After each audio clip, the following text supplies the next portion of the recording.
Welcome to the Craft Service Table, the podcast where we talk about films, television, art, and entertainment from the perspective of the people who make them. I'm your host, Howard, and joining me today is script supervisor, director, writer. She has script supervised the Emmy-nominated Netflix series Pen 15, the off-kilter whimsical A24 musical Dix the Musical, and The Curse, created by Benny Safdie and Nathan Fielder starring Emma Stone. She is the biggest John Wick fan I know, grandmaster curator of internet cat videos, but ultimately, my guide, my teacher, and my friend. It's Hannah Myvanwy Driscoll. Welcome to the show. Oh my God, thank you for that introduction. That was amazing. Yes, oh my thank you gosh. for being here. Of course, anytime. It was every time I put a lot of effort into my intro and then I always fuck it up somehow. Oh my gosh, no, that was the kindest intro. I really, really appreciate it. Thank you. Well, what inspired you to be the grandmaster curator of cat videos online? Well, I watch cat videos every day and I thought, they bring me so much joy. Why not share? So they also kind of help my mental health. So I'm like, if I'm benefiting from this, I might as well post them. So if one other person can benefit, maybe it's worth it, in that sense. And so many people have reached out. People are just like, this is amazing. I get sent cat videos. Yes. So it really warms my heart. It's like, and we need a break. The news cycle has not been good for a good 6 years now. So just take a break, watch some cat videos curated in a nice little 15, 20 little reposts, and that's it. I every time I click on your story, just cat. And I love cat videos. Don't get me wrong. I love them, Yeah. And it's definitely, I want a cat. Oh gosh, they're the best. Yeah. I want a cat. I wish I'm more financially stable to have a cat sometimes. Well, it's hard as a filmmaker too. Like my cat's on automated everything. So you get it. If you're working 14-hour days, you don't really have time to take care of anything but maybe a goldfish. So, That freaking sucks. Yeah. But how are you doing? You're the first script supervisor on the show.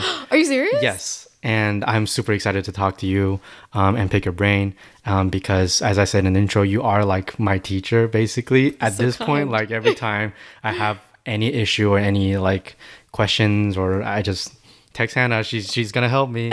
So yeah, what have you been up to? How are you? I'm great, thank you for having me on this. I absolutely wanted to be on this and just support your podcast. I think it's wonderful, and it's been so nice to see your progression and growth into this community, especially learning into the script supervising world and see where you will be too in 5-10 years. Who knows? It's such a good job, in my personal opinion, to really lead to an above the line position. Yeah. And I think that, it's great to step into, but I'm doing well. I do commercials on the off time and my show is finished shooting. I'm on St. Denis Medical right now on NBC, which is really fun. 30-minute comedy. It's in a hospital, but it's like The Office. Yeah. So those kind of shooting vibes. It's interesting. I had to create a different slating structure for it. Why is that? Because the snap zooms were really messing me up. So, as a script supervisor, you change the slate every time the lens changes or the frame rate changes. But because it's always handheld and the snap zooms are constant, I decided, so that I wouldn't lose my sanity, to change the slate when the camera operators veer from their normal path. So we'll do a wide shot, and we'll do coverage, and then we'll do swinging singles. Those are the three main ways we'll cover a scene. And if they're doing an option of something else, that's when I'll step in and I'll say, okay, let's let her up. Let's change it. But the editors seem to pick on pretty quickly, even though the snap zooms are different millimeters. Like take 1 is wider, take 3 is closer. But if the camera operators are on the same path, I'm not changing slate. So I've had where they do wall cams. Yes. But even though every single take is different, but the intention is the same. So usually for that, I sometimes don't let it up because you're shooting the same thing. It's just like you don't even know what you're gonna do as the scene goes. So it's like I'm not gonna let her up. Yeah, it's just don't annoying. Drive yourself crazy. Yeah, it's annoying. Yes. So welcome to the craft service table. Thank you. I decided to name it that way because people tend to chit chat around there on set. I love that. It's so clever. Thank you. So what is your favorite and least favorite craft service item? What do you usually go for on set? I'm wondering. Okay, so every single day I check craft service for salt and vinegar chips. Damn, I've been getting a lot of salt and vinegar and salt and Really? pepper people on the... Like, it's gotta be the friends you make are just really... They're bougie now. Yeah, and I have my favorite brands and all that stuff. Some that are better at salt and vinegar than others. I'm a kettle salt and vinegar chip gal, but Miss Vicky's is also very good. Yes, so. love those. Love those. Yeah. My least favorite, this is gonna sound crazy, I don't like oranges. I have to peel them. My hands get disgusting. Oh my God. I have to type. No, Yes. I don't have time. I don't have time for this. No. Yes. I'm going to cut to like an episode that we did where I said that. Because like the cuties Yes. are annoying. So I love to annoying. eat them, but it's like, it's not worth it on set, dude. We don't have time. No, we have don't. Literally 90 seconds to either go to the bathroom, grab a snack, grab coffee, Yeah. maybe catch our breath, catch up on notes. Like if I'm going to do any of those things, like the first three things, I'm not catching up on my notes and therefore adding more time to my Yep. wrap. Like I could literally sit in my chair all day. Yeah. And literally when I do TV, there's a PA that helps me get food and take breaks just because there is nobody else in the department to help me out. Right. Do you know what I found a good alternative for that? Bananas. Bananas. You don't have to wash your hands for that. Oh, that's genius. I do eat them sometimes. Maybe I'll up my banana intake. I've been getting into a Celsius a lot on set too. Yeah. Because coffee was not doing it for me. Yeah, I get Yeah. that. I start my Mondays with coffee and I end my Fridays with just I wake up with a Red Bull. Right. That is just how it goes. So how did you get into the arts? Why film specifically? Why? I love this question. I was in school for I first got into college for journalism, and then I realized that it wasn't creative enough. So not that it's not a creative field, it just wasn't my type of creative. And I could have been because I didn't have the right teachers either. I mean, who knows really?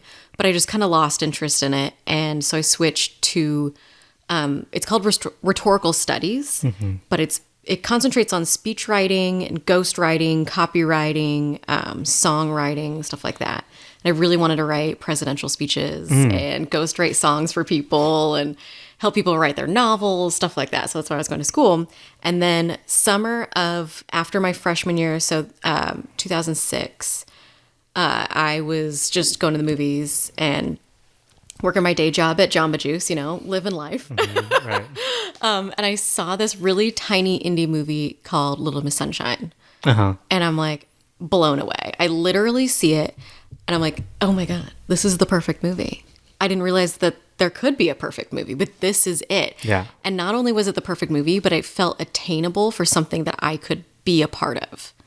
Like I was like, I could write a road trip movie. I could be there, And so that after seeing that movie, I went back to school and literally added it. So I was double majoring in screenwriting and in rhetorical studies. And I'm like, I'm going to figure this out. This has reignited this passion for writing for me and let's go. So that's what got me into filmmaking to begin with. And then I had to get a little bit of experience, I think, on set. They probably still do that where it's like you have to be on a film set at some point at college. Yeah. And at Long Beach State, it's like very student driven and very, they're very good about getting us that practical hands-on experience. In Shout my out opinion. to Long Beach. Yeah. Shout out to Long Beach. Love Long Beach. And so I picked the job with script in the title because naive me thought, I'm looking at a script anyway. Like, how hard could it be? Yeah, how hard could it be, right? Literally, that's what I said in my brain. And at that point, there was only that Pat Miller book on script supervising. That was the only book that existed. Right. And I don't think there was a wait, but there was like one copy at the library and I checked it out 5 times. I'm like, I'm obsessed. And I loved it. Just this job makes so much sense with how my brain works. The spreadsheets, the editing, everything. Yeah. And then I was the main script supervisor for the 3 years it took me to get through the film program. And it was because you kind of fall into certain roles and I loved it. It was amazing. Yeah. That's how I found it. Pat Miller. I remember reading that book for the first time and it felt very advanced for me. Like I couldn't understand thing. That's why I checked it out so many times. Right. Yeah. Right. I should have bought it. And then there was another book that came after that. Yes. Who wrote that again? I forgot. That's Mary Sabowski or something. Yeah. Beyond Continuity. Yes, that one is a little bit more accessible to me. Yeah. And I think that's when I started understanding what script supervising is about. Yeah. By the time I was done with college, I was leaning a little bit more towards film. But so I graduated in 2010, which means the financial recession had hit, housing crisis had hit, the actors had gone on strike, and the writers had gone on strike. Wow, seems so familiar all of a sudden. It's crazy. Yeah. And so that ultimately led to me not finding work. I didn't get a job for a full year. It was 2011 until I booked my first feature. And I was a waitress, so I was just waitressing on the side. And that job paid me $150 a day, flat rate. Crazy. Yikes. Yeah. And I'm like, I got to take time off work. I made more money as a waitress for 4 hours. It was crazy to me. But that job was really nice to have. The director was wonderful. And I realized that when you have a team that believes in you and just encourages you to do your best, even if you're new to the job, you really can flourish in this position. And to not take anything too personally and to pivot really quickly. We had to pivot a lot. And I really liked that movie. It was fun. It was a boxing movie. It was fun. But I didn't find any other work after that. So I went into copywriting for 5 years. Yeah, about 5 years. Yeah. And I did social media management. I was an admin person by day just to get healthcare because healthcare ran out when you were 23. So now it's at 26. Thank God. So yeah, it was a wild time to just, you realize like when you're in the middle of those recessions that you're experiencing, I'm going to be the generation that people talk about, like not having the benefit once you graduate, you know, and it just kind of was it was just a downer, but you got to figure it out. Yeah. And so for the years where you were freelance writing, did it ever feel like eventually you did go back after 5 years, go back to script supervising? Was there a specific moment where you realized that, I should go back now to pursue this passion of mine? Yeah. So when I was 28, I lost everything. My husband overdosed. I lost my townhouse. I lost my job. I quit my job because of all that. And I was just at rock bottom. And so I realized I needed to make a drastic change in my life. And it's crazy. I'm sure you've also experienced an immense loss and immense life changes. And you just get this no filter, well, why not? I'm already at rock bottom. Let's try it out kind of thing. And I was so disillusioned for when I graduated college and not finding work for years and literally hustling for years, emailing hundreds of people, not getting work. At that point in my life, I was just so, everything was gone anyway. So let's try it. Let's see what happens. Let me move back to LA. I was staying with my brother-in-law in Fresno just to like wrap my head around my new life, you know? So I moved back to LA, and one of my roommates from college, one of my friends from college became my roommate, and I started taking a mentorship program with Randy Feldman, and that gave me such a good focus to get back into it. And there's a certain drive that you get when you got nothing else to lose, so you might as well just try it. And I was really lucky that everything had come back pretty quickly in 2015. I think everything started to come back in 2012, 2013, according to some of my friends. But it depends where you're at the time. If you have a Rolodex of connections, you were kind of back to work a little bit earlier, much like now, right? I mean, we've talked about this before. It's like, it's so hard to get in during a low point in the industry. And there have been a lot of low points in the past decade that it's just timing and all that. It's wild to me. Yeah, I found it particularly difficult coming out of film school in 2022, I think. Pandemic, towards the tail end of pandemic, the strike happened, and then all of a sudden wildfire happened now. So I found it particularly difficult just this past couple years as a script supervisor looking for work. And I've been surviving. I've been like handling fine, but I always wonder what it was like before, where people make a living out of this. It seems impossible to me. Yeah. So when you eventually came back to LA, did you find anything different? Was it a massive change from last time you were there? Yeah, there was definitely more work available. It was never as busy as it did start out a little slower, and I did have to do a lot of short films. Yeah. Fun thing to know. The first job I booked out of my mentorship program was a 3-day short. They were paying me $75 a day. And at the end of the 3 days, I turned in my binder and they never paid me. Wow. Yeah. Well, it taught me to get paid before I turn in my notes. To sign something beforehand, right? Yeah. Well, that's why in my notes now I have a little disclaimer.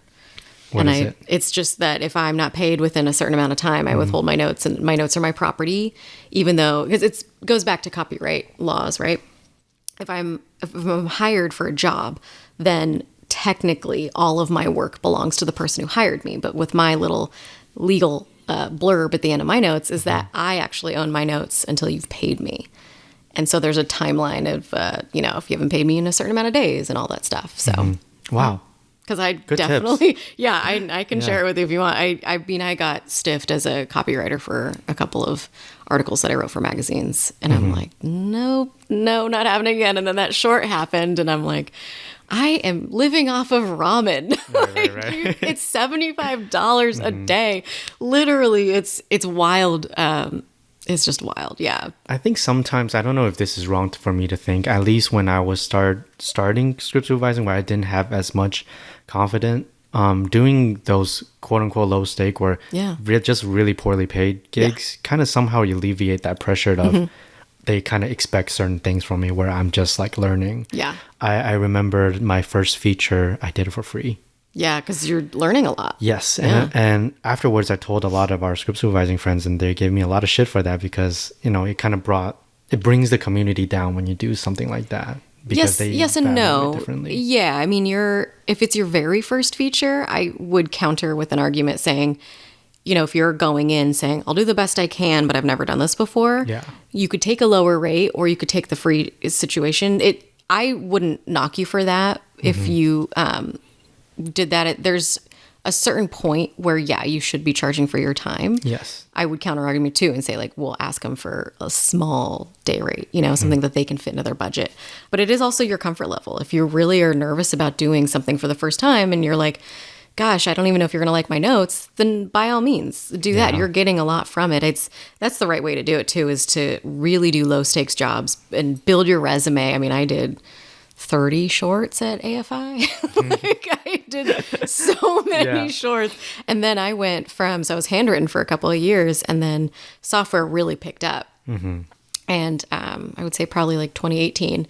So I did 2 very low stakes features with software. Yeah. And those were really hard. The directors were also really mean. Which didn't help. Of course. Of course, right? It's never perfect. Yeah. But that's the best way to learn software, is to just do a low stakes job. And that's another thing. Maybe take a little lower rate if you're nervous about what you can deliver. But I always like to see what they're going to offer too. Because it's like, well, what if they offer this, And there's arguments to both sides of that, I think. Well, it definitely helped me a lot. Like it was a shitty environment too. Like I was staying on set because it's so fucking far at the time. That's insane. And I was just sleeping in this like storage closet, God. Super small room on an air mattress. But like afterwards, after that film, that's when I realized, I know what I'm doing. And the next gig I can start charging people because I feel confident. Good. And I know what I'm doing now. Yeah. And there's this sound guy that I met maybe last year. Okay. And he was, also mentored by Randy Feldman, our mentor. I think in the 90s or 80s, something like that. She's been around for 150 years, so. 150 years, yeah. She basically invented. Literally. Yeah.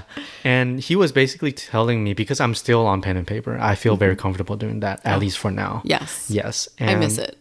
Yeah. And he was just basically telling me that when he got into digital script supervising, that's what he did. He went to like very low stake student films just to practice the digital program. Yeah. And then eventually he got better, and then he knows what to do. Yeah. Oh, yeah. I still remember the short film that I did with my software, because I went digital for shorts. And I was so nervous to plug in a BNC. I didn't do it for literally like 3 projects. And I'm like, I got to do this.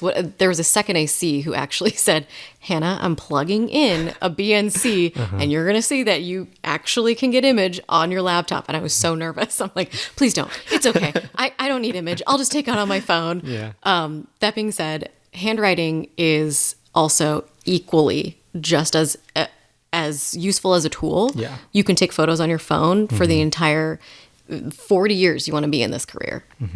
I know script supervisors right now who are on major television shows and they take photos on their phone and that's what they turn in. Yeah. And there's nothing wrong with that because continuity is in your brain and you are the reason you're getting hired. I mean, we should be paid personally as technicians because people should pay us for what we know, not with, and also what we can do, but really what we know. We know how all of this should go together. We know how it should be edited. We see big picture. We see macro detail and what needs to be shifted by a centimeter. I know exactly how an eyeline should look and I can set them perfectly. Yeah. That's what we should be getting paid for. I think people forget that we are department heads too.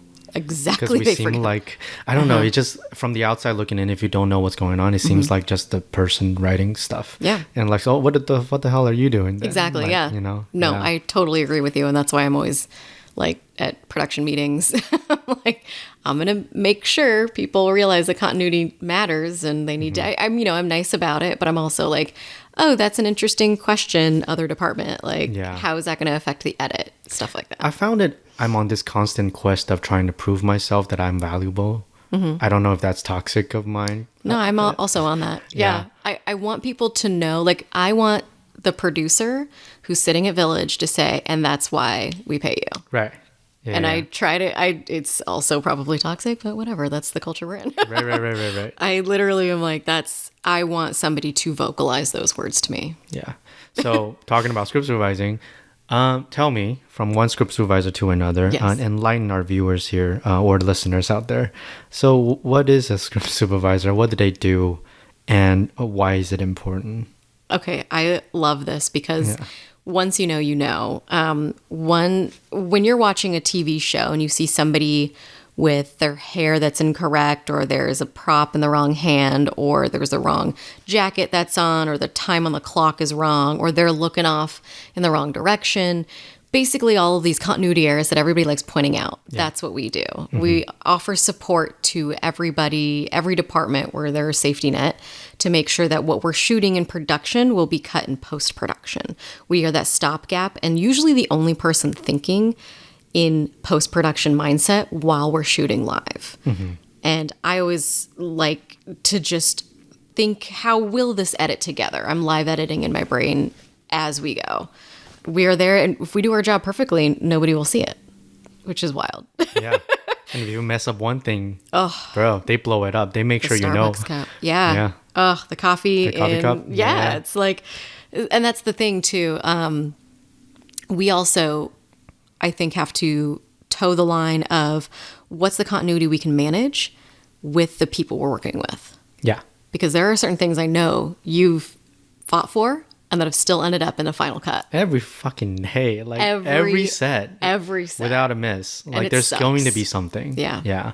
But also on the flip side of that, nothing feels better than pointing something out and they were like, oh shit, you're right. Yeah, exactly. Yeah, that felt great. It's the best feeling ever. Wait, you're listening to me? That's crazy. Are you sure? Have you ever pointed something out and they're like, oh yeah, okay, you go fix it or you set that. And I'm like, wait, I'm sorry. You're giving me full permission to do my job? I have. Yeah. It's the best feeling. Like, I'll set that eyeline and you go up to this DP who's got multiple awards and Oscars. Yes. And you're like, hi, can I talk to you about eyeline? Can we do an eyeline check? And then they were like, how's that look? Great. I'm like, whoa, that was amazing. Yeah. It's so insane. It's amazing and humbling at the same time. And I am always just so like the energy that it vibrates off of me. I'm like, oh my gosh. But yeah. So how do you deal with people who are just not susceptible to your advice or whatever you have to say? Yeah, that's a good question. I mean, you've experienced this too. Usually if there's an outburst, they kind of look stupid. And we have fortunately come into the industry, I think, at a right time when people are being called out for their negativity and their old school antics and yelling and this very toxic masculinity that used to be on set. So I do think that we are lucky that that's being more called out on. But whenever I get yelled at on set, I know it's not me. I know it's just their egos taking a hit. I mean, at the end of the day, we're telling people how they mess up every single day. So we have to be kind with our notes. It also it doesn't faze me because it's filmmaking. It's not rocket science. It's not surgery. It's not even air traffic control. So I wish I could have that mindset a little bit more, because a lot of times when you are stressed, it seems everything is so dead serious. But I feel like every time when I think of things in a bigger picture, it feels like, is it really that serious? Like, is it really worth working 18-hour days? Is it really worth it, kind of thing? Yeah. I mean, I will say it gets easier, but also, you're asking me this in hindsight. If you were to ask me that question right after I got yelled at, right. I would probably be upset. Yeah. And I'd say, you know what? This so-and-so can go fuck themselves. Yeah. So I do have to walk away. All the script supervisors out there, they're all like, man, I've been yelled at we're just used to that at this point. It's like, yeah, yell at me. I don't really care. Yeah. I'm just trying my best to do my job and support you, Exactly. And plus, what is really the point of pushing back on what script supervisors have to say? Yeah. Bro, same team here. Exactly. Same team. You hired me to literally make sure I save you time and money and resources. Yes. So at a certain point, if you're fighting me, then that guarantees me an extra day of additional photography. I get a paycheck at the end of the day, whether you like my notes or not. Yeah. It's kind of wild if you think about that. Everybody who clocks in as a crew member, everybody clocks in as a cast member. Literally, look, I'm already paid. You've got me here today. Yeah. So let's work together. Yeah. Wild to think that. That's wild. Yeah. But that does actually calm me down. Whenever somebody is really, really mean, if an actor is kind of mean with lines, or if a AD gets in my face kind of thing, I think, it's funny. I already got my money for the day. So, say all you want. I'm going to take it to the bank. Yeah, for sure. Yeah. Do you want to elaborate on how you save production money? Sure. In particular, yeah. I do believe that with the way that we set things up and break it down a script and organize continuity, we save time on set by suggesting coverage that can be combined or that can be save and post. If there's an eyeline issue, if there's a continuity issue and we catch it, then that obviously saves time without any type of reshoots. With additional photography, there's ways to say there's an actor they only can be on set for 2 days out of a feature. So I can suggest ways that would potentially help the blocking go faster, being in a rehearsal. I really like running lines with the actors. And so I definitely feel like that helps move the scene along a little bit faster because the director can come in with notes sooner and the actor's already warmed up. Especially with TV, you're shooting 8 to 10 pages a day and it's just constant barrage of page count. If the actors go in already warmed up, already know what they're saying, they already know the beats, then we can really go at full steam, full speed ahead, and the director can play with what they want that scene to look like. So there's many aspects from pre-production into production and as well as in post with the notes that I highlight and organize, this with preferred prints. It's so easy to get a rough cut these days because everything's digital and you can see what works and what doesn't work. I feel like that's the main thing that helps save money in a sense. I mean, think about somebody who's not a producer, but they're watching every single take for you and they're live editing in their brain. That just sounds like an ideal position to hire. Why wouldn't you, Yeah. So what do you think I would love to hear. How do you think that we save productions money? I guess I'm thinking more of from a filmmaking perspective in a way that's, okay, if the actor turned this way and turned that way, then in the other take, there's no way you're going to cut that. Yeah. That kind of thing. Exactly. You're live editing. Yeah. Yeah. So I think people tend to ignore that kind of thing. Yes. Yeah. And I don't think they understand it. What? I don't think they understand it. Yeah. I've worked with directors where they're like, I don't really care. I don't really care how much they match. I see, okay, I see what your point is and you're just going to cut around it. But if you let me just get hands-on a little bit, it will give you so much more option in the editing room. It will probably save you time and then save money in the editing room. Exactly. You know? And that's the other thing that they have to realize is if you're sorting through continuity errors, your assistant editor is never going to get a rough cut in time for any type of deadline you have. It's just digital. You just shoot constantly. Yeah. It's not like film anymore where it's precious. I love that answer. It's 100% I agree. Do you think it's an impossible job? No, I think I personally don't think it's impossible. I love script supervising. It's when I say it works with my brain, I mean that it makes sense to watch all these, spinning plates, right? Or juggling all these balls. It makes sense to me to watch all that. I think anyone can learn it if they're dedicated enough and they have the right training and enough patience to get through the networking process of working through it. I mean, you graduated at a time, 2022 was a hard time to go in. I mean, you hit the bubble bursting of streamers. Yeah. So if you had hit it then, if you had done a 2020 graduation, you would have been in the pandemic. Like, there's no benefit really, but trust me, eventually you'll hit the point where you're just like in your stride and you're in that groove, and all of these experiences have led up to it.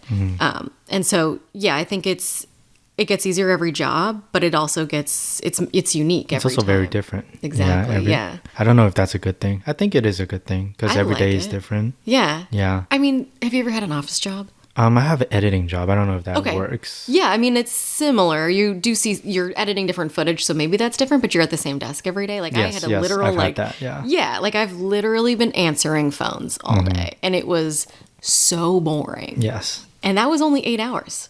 Yeah, it was only 8 hours. Yeah. And it's like, okay, look, I mean, that's definitely what got me into, freelance copywriting at night and getting me into that whole job search for a while. Because it's just the grind of the monotony of just the same thing drives me crazy. Yeah. And I think it takes a certain personality to even major in film, and then to get even into, you're still trucking along. You've had a lot of road bumps along the way, and most people would give up. And I'm really proud that you're like, no, this is what I want to do, and I'm going to keep pushing no matter what. It's very impressive. I think you inspire me a lot. Oh, thank you. I mean, but it's like literally like 2% of the people I've ever talked to and helped train and help along this journey have given up. So it's a scary industry to work in. Oh, freelancing in general. The cash flow is wild. Yeah. You don't know where your next paycheck is coming from and what amount it's going to be. It always is different, which is crazy because it's like the same job. Yeah. I can't do less continuity. Right. Yeah. Like I worked so to get into the union, I did a bunch of non-union features back to back, and they're all horror movies because they shoot fast, they shoot cheap. Yeah. And, you can just do 3 in like a quarter. Like done. And some of these producers, the same producers, were wonderful to work with until they negotiated rate, and they kept shifting my rate. And I'm like, I'm sorry, do you want like 20% less continuity? Do you want less notes? Like I can make sure the boom gets in a few times. Like what is going on? You can't negotiate around this, like whatever it is. And I had to understand that there is a certain budget level and that everybody gets paid from that budget level. And so the hourly changes, and eventually I learned that lesson, because TV, I'm paid much differently than commercials and stuff. But it was kind of a weird moment to talk to them and renegotiate my contract every couple of weeks. And I'm like, oh my God, like these are really similar jobs. They're all features and they're all horror movies. So, I don't know. But you've been in the union world for a while now. And before you got into union, how did you navigate like setting a rate and negotiating that? It's a really good question. I kind of had to ask other people what they were getting, and you don't really have too much leeway on a super low budget. They're like, this is kind of what you get. Yeah. Which isn't the worst when they do department heads overall are getting this rate. So at least there was some pay equity there. But I definitely... there was no safety net, right? So there's this feeling of, well, I can just be replaced and it doesn't really, matter. And there's no union looking out for me. That means there's no pension. There's no benefits at all.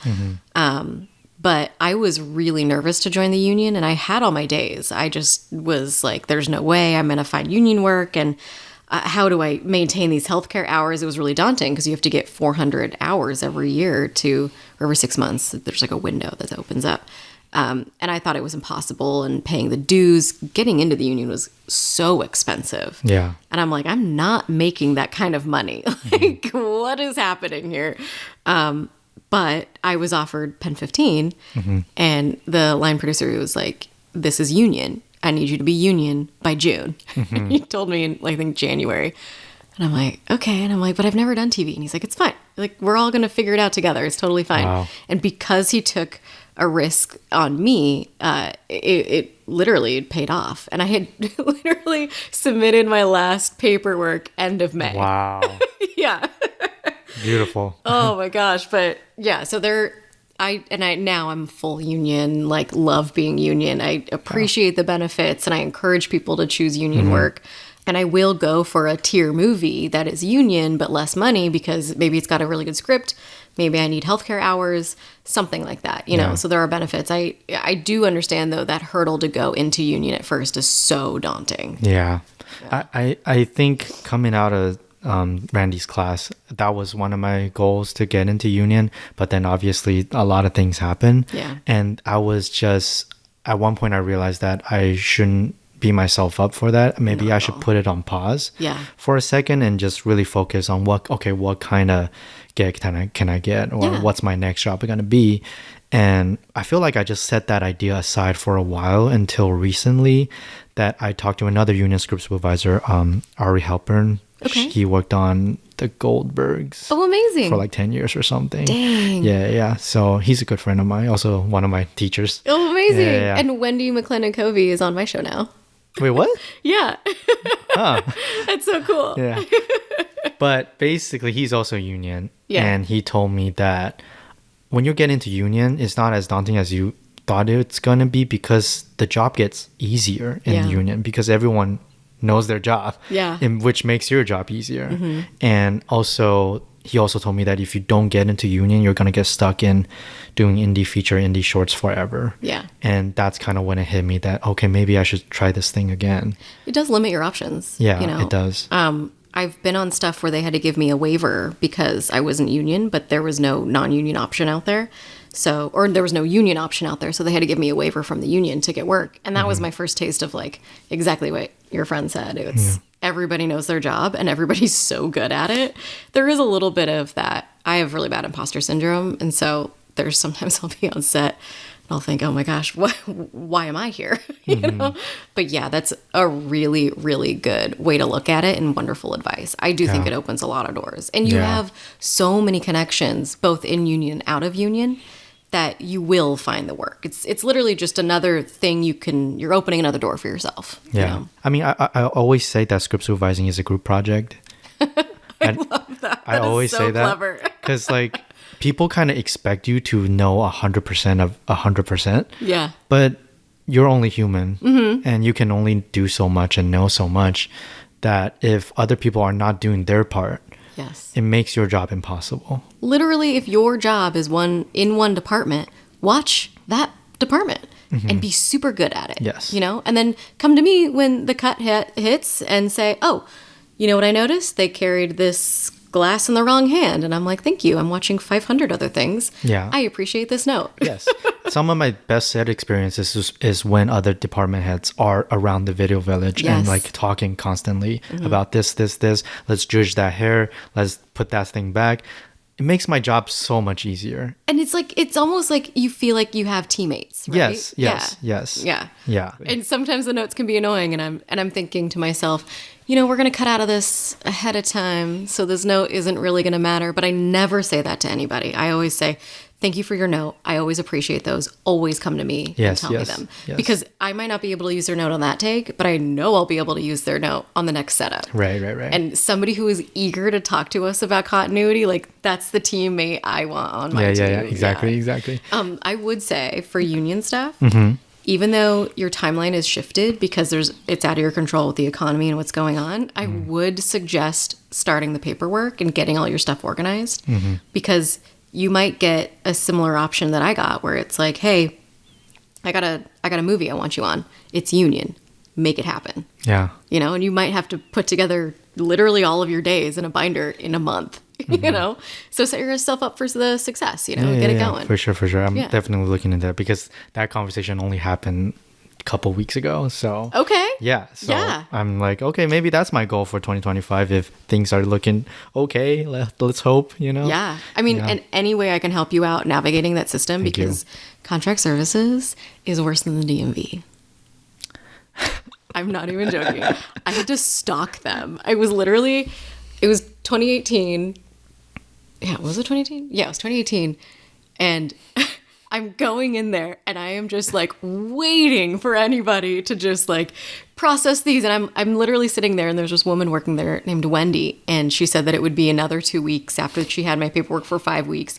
And I said, oh, that's crazy. I'm going to sit here. I brought a book and I'm going to read it. And she got so unnerved. Oh my God. I think it was Wendy. I don't know. Shout out to Wendy. Sorry, Wendy. I didn't mean to like literally stalk you, but come on. Right. Look at my stuff. Like, yeah. And it's just a lot of paperwork. So if anybody is listening, and also you included, I really encourage, because you have to start your file with 871, you have to start your paperwork and do a safety course at Contract Services anyway, and all the stuff you can do before you join.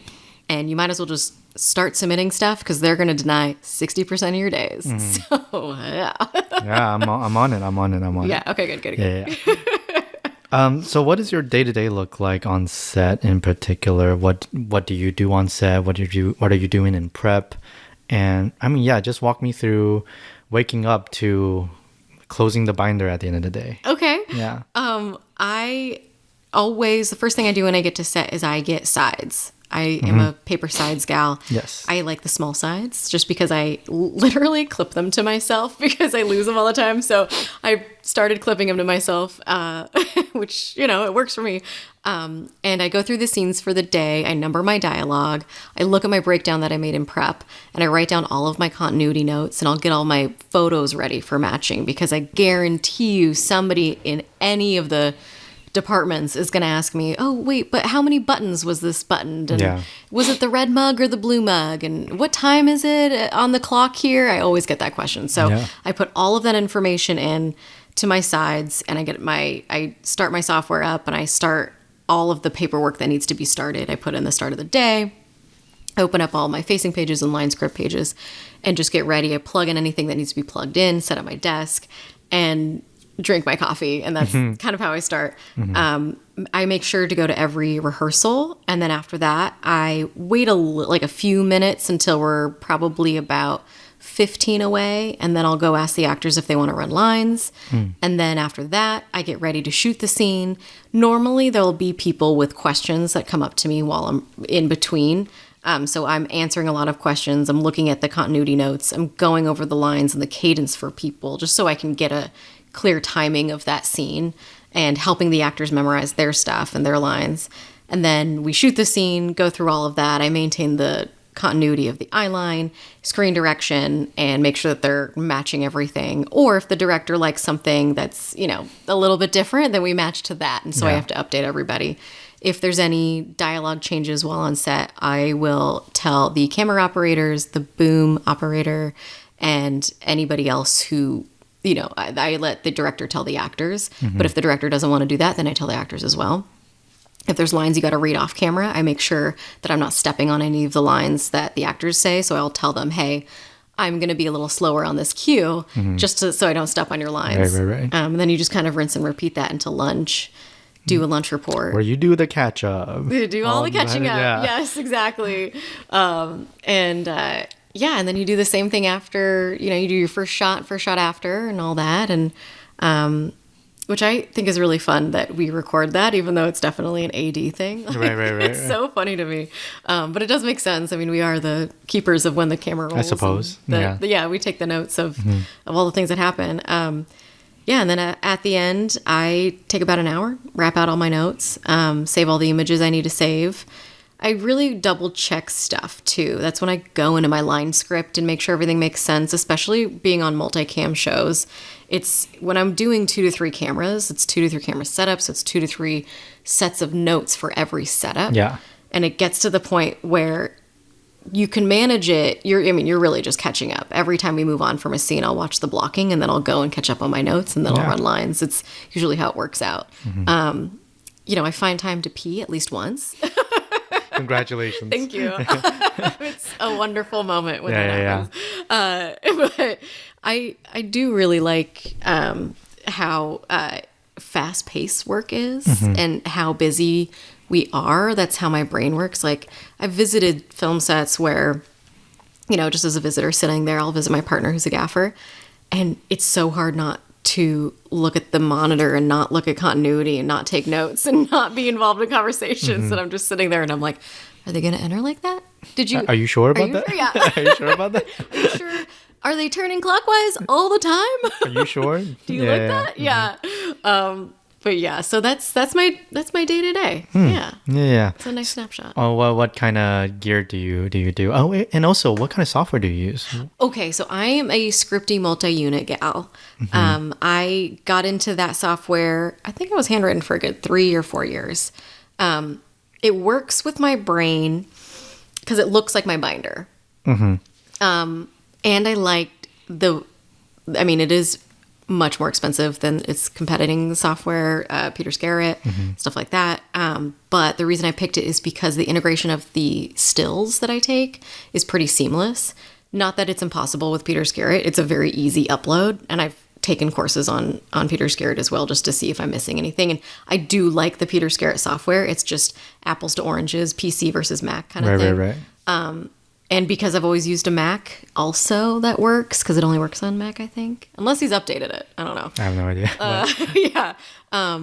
That being said, I have had issues with my software, as everybody does with their technology. Week 3 of Pen 15, my computer and software completely just broke down. Wouldn't work. Couldn't turn anything on. Everything was just, the scrolling wheel of death kind of thing. Yeah. And I remember going behind the production trailer and crying for like 5 minutes. Defeat. Yeah. Oh my gosh. It was Defeat. It was the first TV show. And I was just so, yeah. I know you totally can relate. There's just I've lost sleep over stuff like exactly. that. I get stressed. Like, oh, I'm late for work. And then I wake up, it's a nightmare. Or like, oh, I fucked this up. And then like a couple days ago, but I hope no one got that. Yeah. Or something like that. Isn't that the worst feeling when you're driving home? And you're was so bad. No. Yes. I have done that so many times. Kept me awake at night. Wait, did I fuck that up or no? Yeah. And you're like, how do we cut around that? Yeah. And then you create this like an entire essay on how to figure it out. Yeah. But so I use Scripty multi-unit. I use a Mac, and I use, I guess, version 2 of Scripty multi-unit. I think there's a version 3 now, but I don't have that. I really like that it works well with the technology with the multicam. I have a really cool Pelican case that I got the idea from Aaron Sauerland. He does, he's also a script supervisor and does TV, and he's got the coolest gear setup. He's just got, you can geek out about gear all day. Yeah. And then I have a monitor base, just because it's very heavy and I don't feel like people have kicked it and it has not tipped over. So, but the downside of that is if there's a bunch of stairs in your location, you're huffing it. Right. It's just so heavy. So I have that. I do have a lighter desk option, the DIT tray that I covered in Velcro in case I got to be really light. I have an even lighter version where there's a C-stand that my DIT tray connects to. I like the universal pin that's on the bottom of my Pelican that I can also put on my desk because it works on process trailers. And I literally just, when I get on a process trailer, which it's 50-50. If there's dialogue, I'll get on there. If there's not, I'm like, you guys got this, right? Like, no one's moving. But if I do have to go on, then I can just tell Transpo, who's setting up the whole thing, I'm like, I just need a little pin. And then I put my whole case on there. And then I have a Hollyland wireless transmitter I got last year. A little expensive, but the fact that I don't have to put in 3 B and C and take them in and out of the director's village 200 times a day. Right. Oh my gosh, it is so nice. Is that what Black Magic does? Yeah, so Black Magic will help me get feed into my laptop. Yeah. And then I have a switcher that helps me with up to 4 cameras. So I have a quad split. Whoa, okay. It's a lot, yeah. It's like also like, how does a brain look at 4 screens, you know?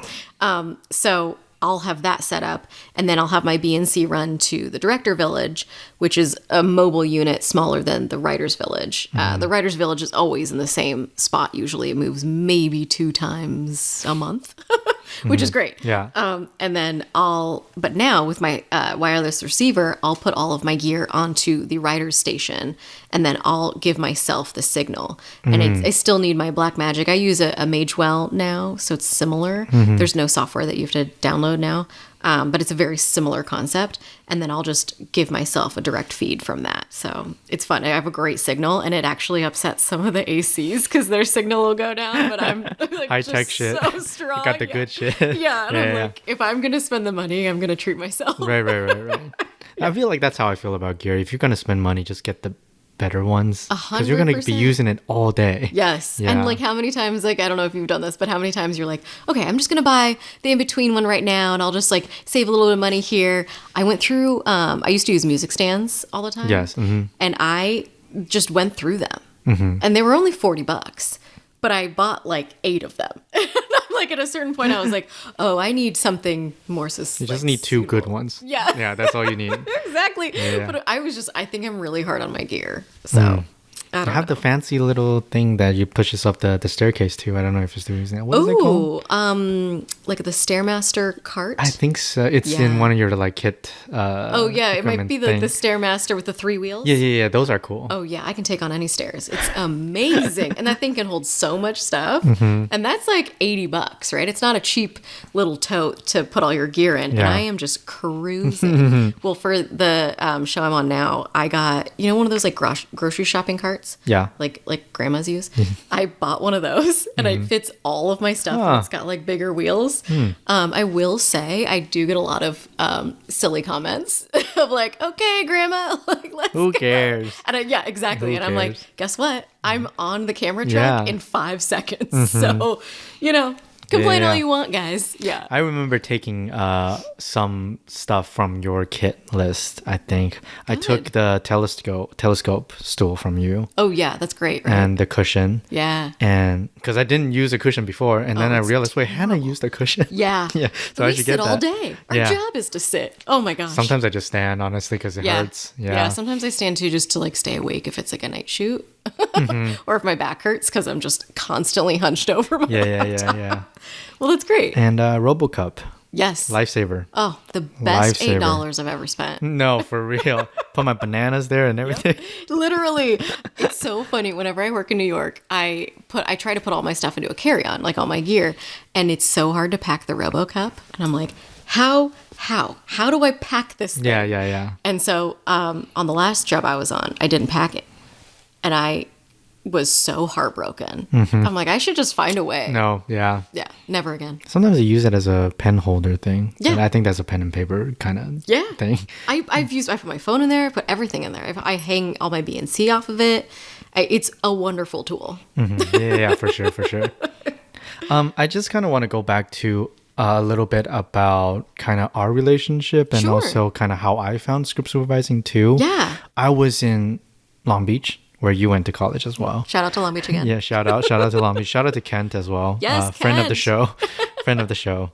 And you are a regular speaker at Cal State Long Beach, where you talk about, you had this presentation about script supervising and all that. So that was the first time I met you, when you had that talk in our class, and I didn't really know what script supervising, what it is. I mean, how would you? There's so Yeah. many different small, like, they're just, one person department who's talking about it, and you're immersed in the degree. There's so much to learn all of a sudden.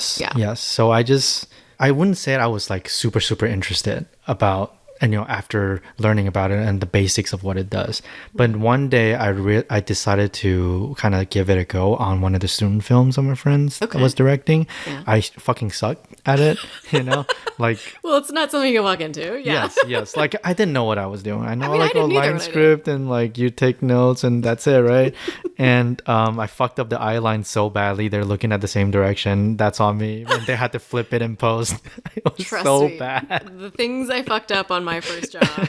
I mean, oh my God.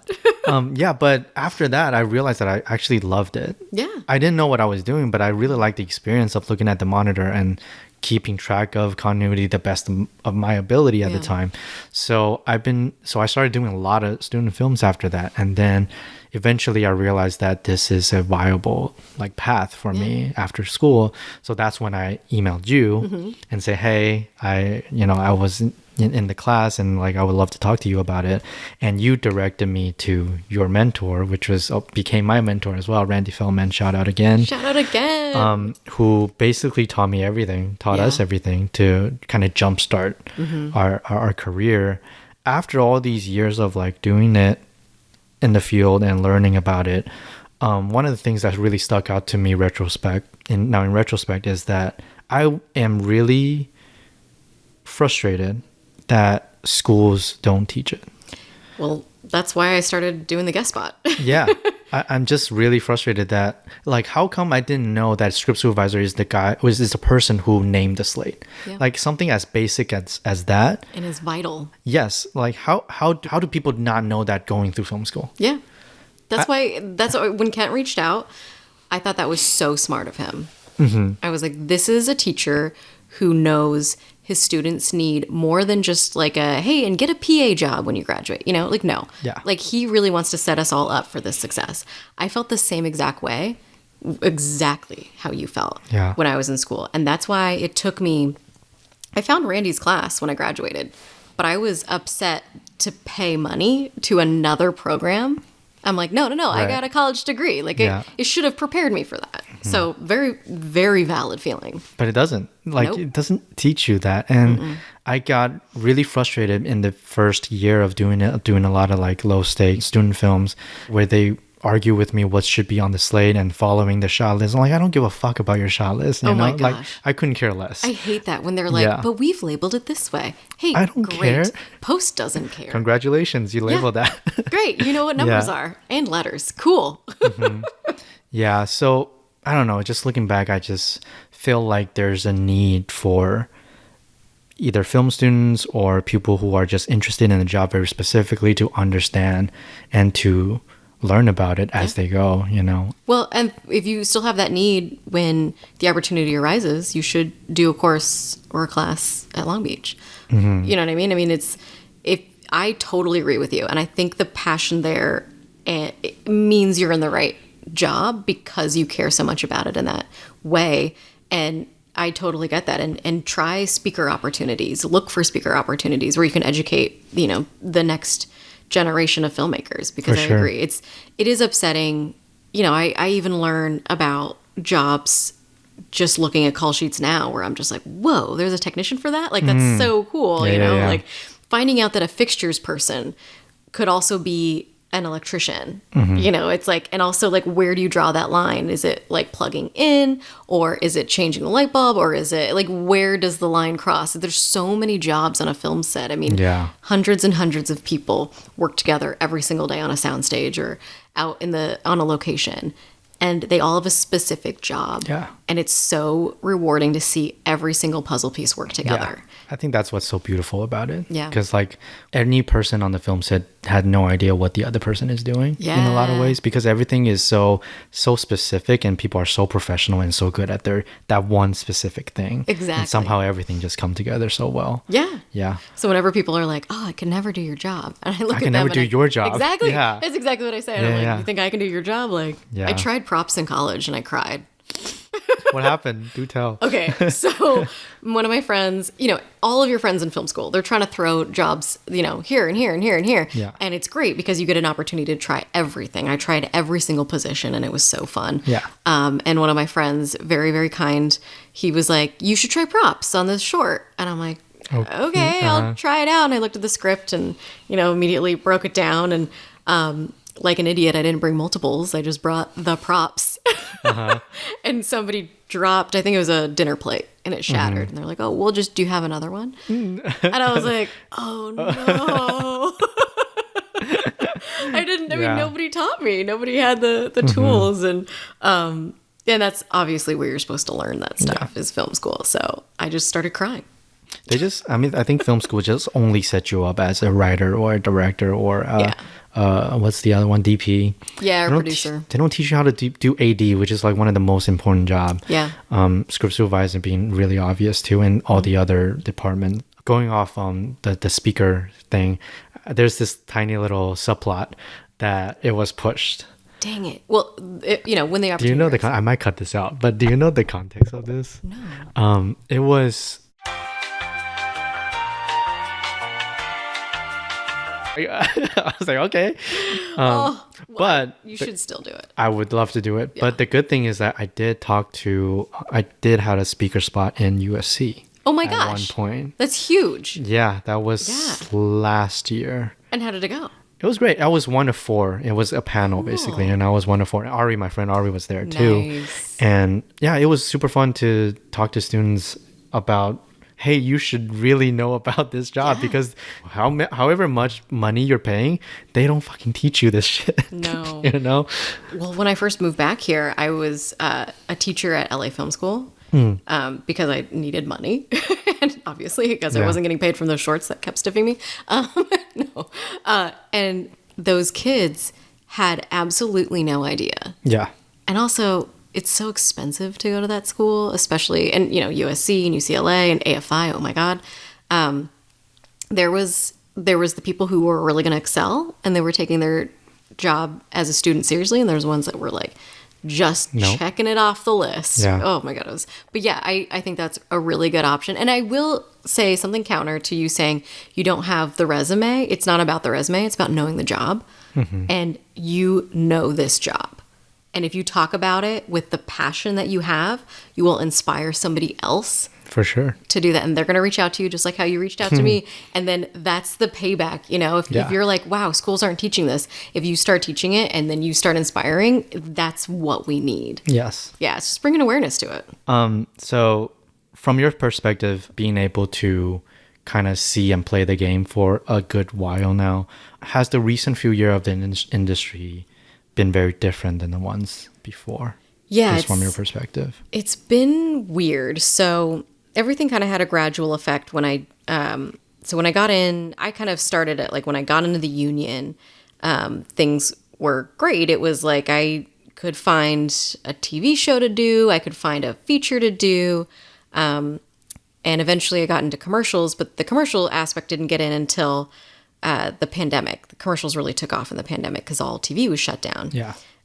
So that was kind of the tip of the iceberg of when things got different for me and for what I saw in the industry and what friends were doing. And then the whole streaming bubble was just insane. Pandemic really inflated it. And we had so many people join the union during 2020 that it was almost at a point where I'm like, if I'm doing 3 TV shows and you're also finding work and you're finding work, like, how is this sustainable? Like, also, there's too much content. It's just way too much content. So then there's this weird inflationary period where, it was just kind of save up at that point. And then once the strikes hit, and then I just switched to commercial full time during the strikes. Once that hit, it was a very interesting. I guess they kind of slowed down a little bit before that, but once the stoppage really hit us, it was like it just felt like it's never really picked back up after that. And while there has been, I've lucked out with projects, there have been more slow periods, in that sense. So there is back to that feast and famine, but it feels almost magnified from before the pandemic, because there was always a feast or famine before the pandemic, but you always knew, okay, no, but they're going to have pilot season, or they're going to have this new streamer that's going to start. Like, there was a little bit of hope there. Yeah. I mean, when I was shooting my show last year, NBC was just dead. There was no wait for a pass fan. Yeah. There was always parking. And nobody was working. Like, nobody was there. So I do feel like this slowdown to me feels very much like the slowdown from 2008 to 2011. It was just so slow. And maybe it's because I didn't have a resume and didn't have any networking, anybody in my network at that time. But it was it feels like history is repeating itself. I don't know if that totally answers your question, but I think it does. Okay. I do have a belief that we will come back eventually. It's going to be a very slow slog back into it. But if you look at the vacuum that has happened in the past about 2 or 3 years of no content coming out, I do think that there will be a steady climb up eventually. Yeah, I hope so. I hope so. I hope so. Yeah. Yeah. And also think about like the indie world, right? I mean, whenever you go to like a festival, there's something about it. There's something about that indie quality that will always be there, always endearing. I mean, indie films have survived literally the test of time. They started in, the 30s, and then they've all of a sudden, I mean, really, they started with women taking film cameras at vaudeville shows and just producing these insane silent movies. Yeah. And so I do think that there will always be a spot for our jobs, but I do think that it's going to wax and wane for the entire, time we're in this industry. I mean, in 10 years, you're going to be talking to people and someone's going to ask you, well, how did you survive the slowdown of, from 22 to 25? Yeah, I remember talking to you about when I was at a crossroad for some of my career choices a couple months ago. And one of the script supervisors that I reached out to, Ty Weinman, she did Grey's Anatomy, I think. She told me that script supervising is not going away. No. Like, you can leave and come back. It's still going to be there for you. I mean, I did. Yeah, and you're living proof of that. Yeah. And that was also very inspiring to me, for me to hear. I can do things. I have free will. Yes. Of like what makes sense for me right now. But if I would ever want to come back when the things are getting better, it's still going to be there for me. Like, I'm not losing my skills, it's just always going to be there. Yeah. 100%. I mean, my gosh, that's such great advice, and I literally am living proof of saying yes. Like I really I wanted to do this out of college. It just was not in the cards for me, and I gave up a little bit because of my life situation and needing to make money.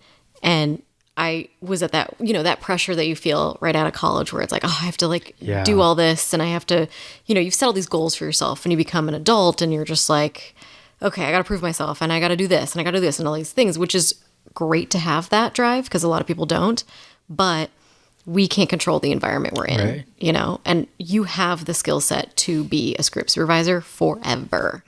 And it's not going to be this slow forever. Yeah.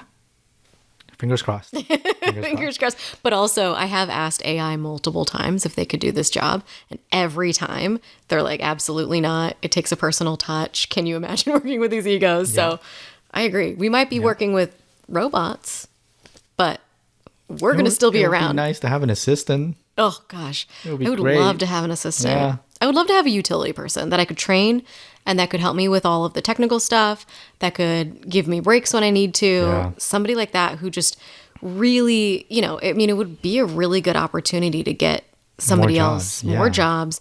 Also, training could become more streamlined. If we're training our, people that can come up into the world, can you imagine working for some of these people that are like, just such amazing script supervisors out there and being their assistant? I mean, I would be so proud to have my name in the credits as assistant script supervisor on like the next Fast and Furious movie or something. Like that would be so cool. Yeah. That would be so easy, and just be like, I'm learning on the job with a great person. Man, we all wish one day. It'd be cool to maybe do like a system, right, where it's like somebody does 5 weeks with me and then 5 weeks with you, and really can like learn the whole thing. Yes. Yeah. I think a lot of people are saying that there should be an assistant where we're not even an assistant, just a second person who is either on the books or on the screen, and to separate that job, because it's really hard to stay on book and looking at like 4 cameras at the same time. Oh my gosh. Yeah. The amount of continuity, and you have to look at the script first. It's about dialogue first. That's what people are hearing. Yeah. But if they're, I did a feature for David Mamet, who's an incredible playwright and an incredible director, but he loves a lot of props. And the amount of prop continuity I had to match was honestly daunting. And the actors came in, had already memorized their lines because it was a play that we were making into a feature. Yeah. So if that wasn't the case, if they ever did call line, I mean, some scenes were like 30 pages long. it was insane. We would do 20 to 30 pages a day.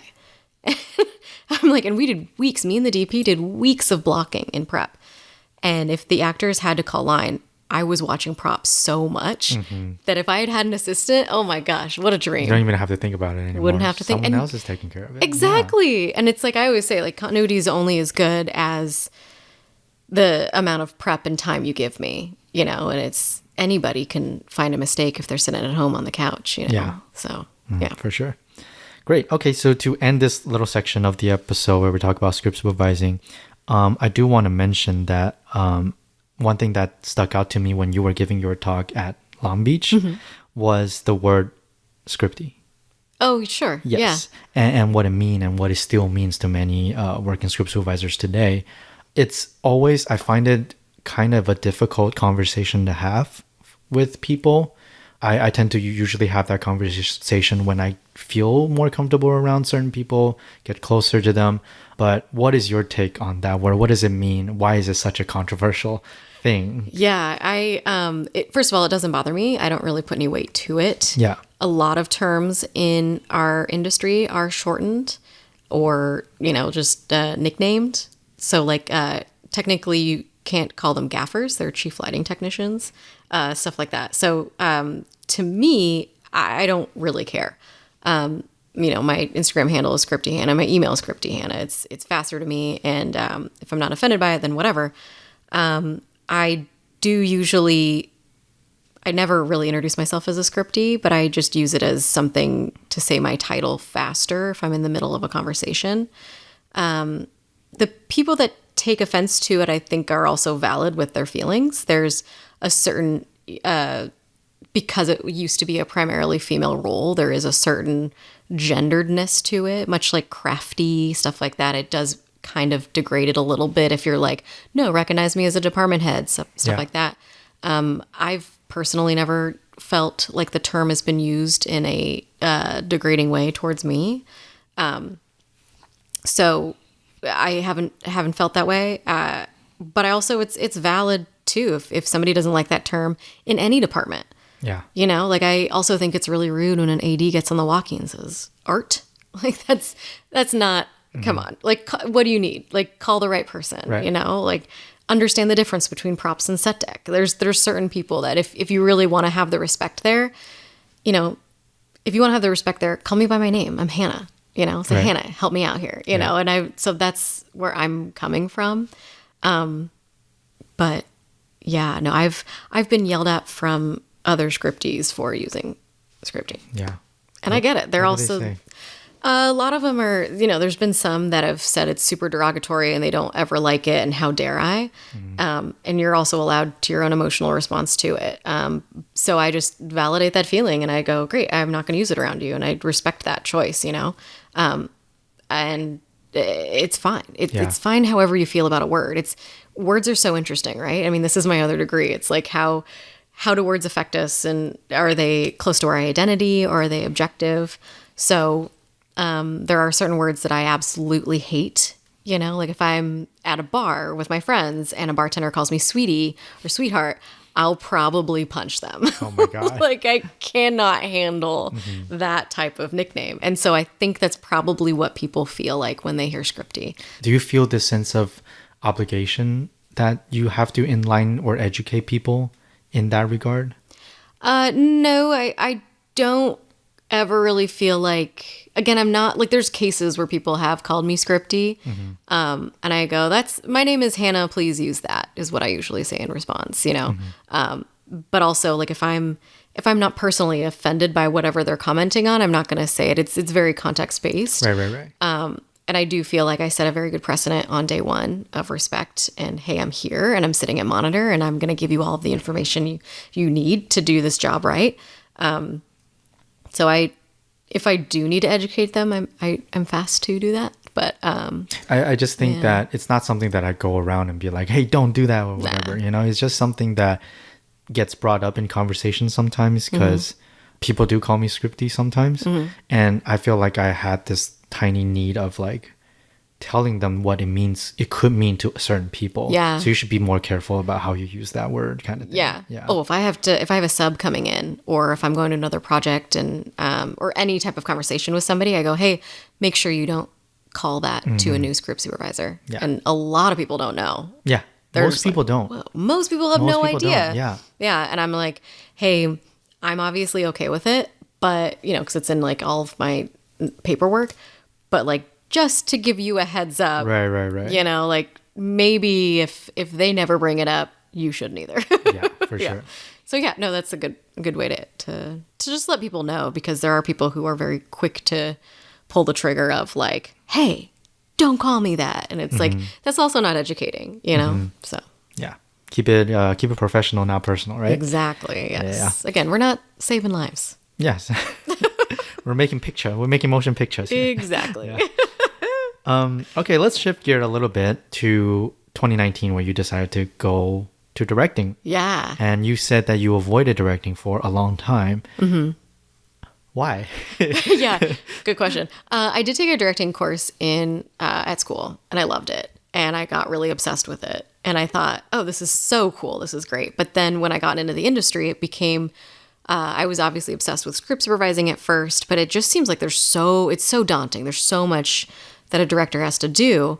And then when I was on Pen 15 season 1, I got a really good firsthand look at a manageable medium, in my opinion, of, you know, this TV show with coverage just kind of repeats itself so much in TV that it became such a good learning experience to be like, oh, I'm actually learning. Like once you can stop treading water as a script soup and try to like get your grounding in that sense, you can look at the other departments, you know, Right.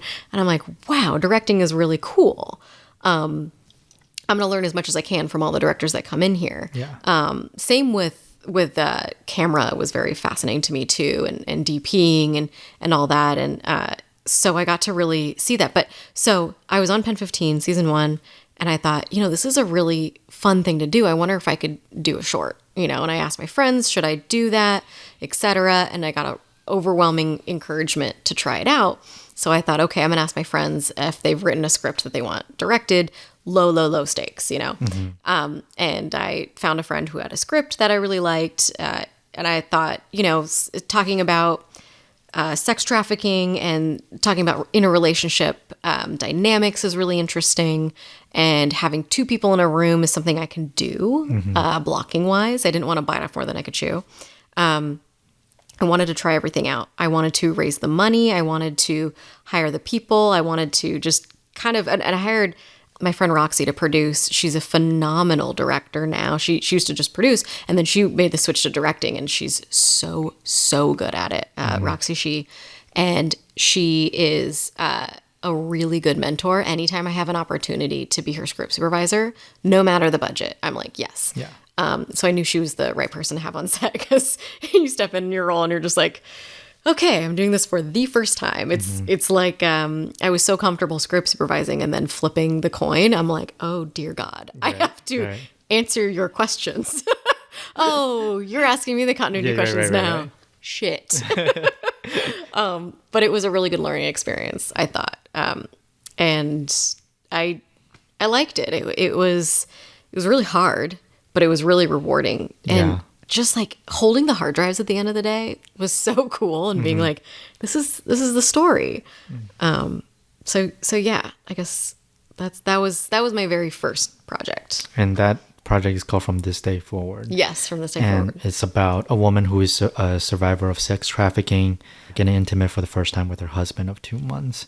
And when I was doing research for this episode, I obviously watched the movie. And gosh, what'd you think? It was great. It was great. Thank you. I was fucking not expecting that. It's a lot. Yeah. Yeah. I was just not prepared for it. Yeah. It's a lot. And like the actors are incredible. That take where she's crying for 2.5 minutes. I was going to say the 2-minute shot where you just stay there and it was slow-mo in the background as he getting ready to get out the room. Bro, that's like Scorsese, like cinema. Like Thank absolute you. cinema. So many people told me to edit into it. Oh, fuck no. And I'm like, well, I mean, yeah, it's like, it totally makes sense. Yes. Because it's very long. Yes. But I'm like, guys, if I'm going to protect anything of this, like I cut 2 scenes. Like literally the editor came to me and he was like, hey, my wife watched the rough cut and she suggested cutting these 2 scenes. And they were the only scenes I wrote for it. And I'm like, oh, okay. You're going to cut all of my scenes. Great. And so when it came time to editing the end, a lot of people, as they should, they asked like, hey, do you want to cut into this at all? Because there were other angles on the actress that was like so great too. Like you kind of have to pick your battles there. Yeah. And I just thought like she just crushed it. That I'm like, it was great. Just keep it. Yeah. And I had such good collaborators on that I'm so glad that they said what they needed to say, fought the right battles, and let me keep the one thing that I really like. But I love a long take. My actual very first movie of my student film project was a oneer. That was like, it was shot out of, this is so insane. We shot it out of a sunroof. Of a car. So we have this, and it's like tripod, right? So we're just like shooting out of a sunroof. And we had all of our friends come with their cars and throw a bunch of trash. And like our 2 friends are biking, right? So it's basically like it's a one shot of 2 people biking, and then all of our friends in their cars like surround them, and they throw a bunch of litter at them, and then they have to pick it all up, and they're getting mad, and it's just like it's about recycling and it's about all that, but it's a really like just a very floaty oneer. And I think we did like 12 takes before the cops got there, and they asked for our permits, and I don't know if we had them. And then I don't remember. Any student film ever. Literally had pizza, like, went until dark for one shot. I remember it was like, this is one shot. It either works or it doesn't.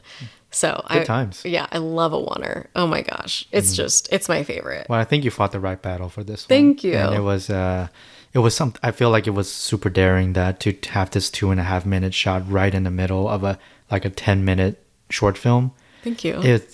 And from my understanding, you made this movie with all female department heads. Yes. And it got nearly 50% of its funding within the first 3 days of the campaign.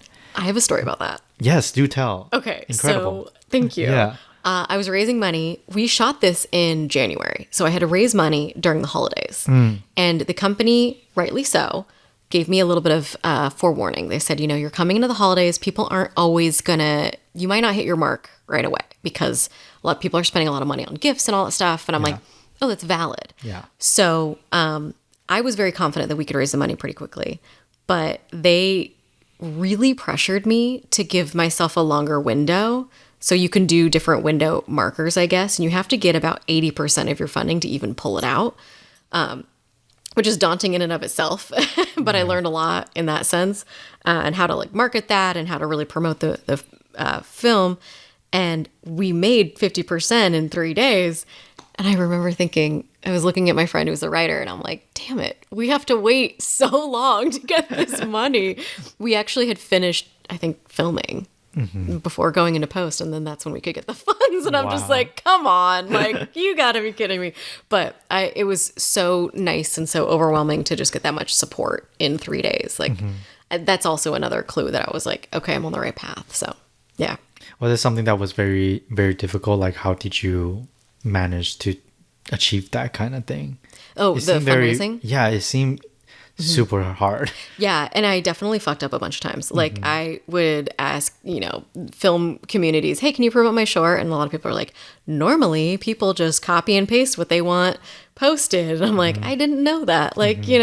Help me out here. Yeah. Tell me that. But also there's a really cool grassroots feeling in this industry, I think, with people, as you've probably seen too, people want to see you succeed in this industry. And they really want, whenever my friends come to me with shorts, I 100% am down. If I have the time off, done. I'm on it. Get me on your short right now. Yeah. And I have had people literally just oh, don't worry about payment, or, oh, I can do that. I can work the extra hours. And I'm just so blown away. So I don't know if that necessarily answers your question, but I really, really like that aspect of our industry. And I feel like they take care of us, during these slowdowns, during COVID. Yeah. I felt very taken care of by my friends. During the fires, my phone got so many text messages I felt so loved. I felt so looked out for. And I mean, I was also blowing up people's phones. I was texting them. I was like, what do you need? I got bottled water. Like, this industry is always going to be around for that community feeling reason. It feels like, I don't know if this is the right analogy. It feels like everyone is somehow in the trenches. Yeah. And we are kind of, what is it, bond by traumatic trauma bonding. Yeah. Some of my best friends are from trauma bonding. Yeah, for sure. The production designer that was on from this day forward, Meg Bell, she's amazing. She and I trauma bonded on 2 back-to-back non-union features that were horror movies. She's such a hard worker. She will work and she will change every situation. Like, she'll take any, like, pennies, peanuts, whatever, and she'll just make this gorgeous presentation. And it's like, oh my gosh, if you can do this on pennies, think about when she gets these huge projects. She right now has a short film up for an Oscar. It's been nominated. What's it called? It's called Aline. That's really cool. And that was low budget, you know? And look at how far it went. And she's so good at what she does. And it's like, the trauma bonding is real. Like, there are people in this industry who I haven't talked to in years who just watch my cat videos. And they're like the coolest people. Whenever we finally get to work together, it's like, yeah. Those make the strongest relationships too. Yeah, seriously. When I had this feature that I was working on when everyone just hated the director. And that's when the crew are like super, super tight. Oh, finding a common enemy? Let's go. Yes.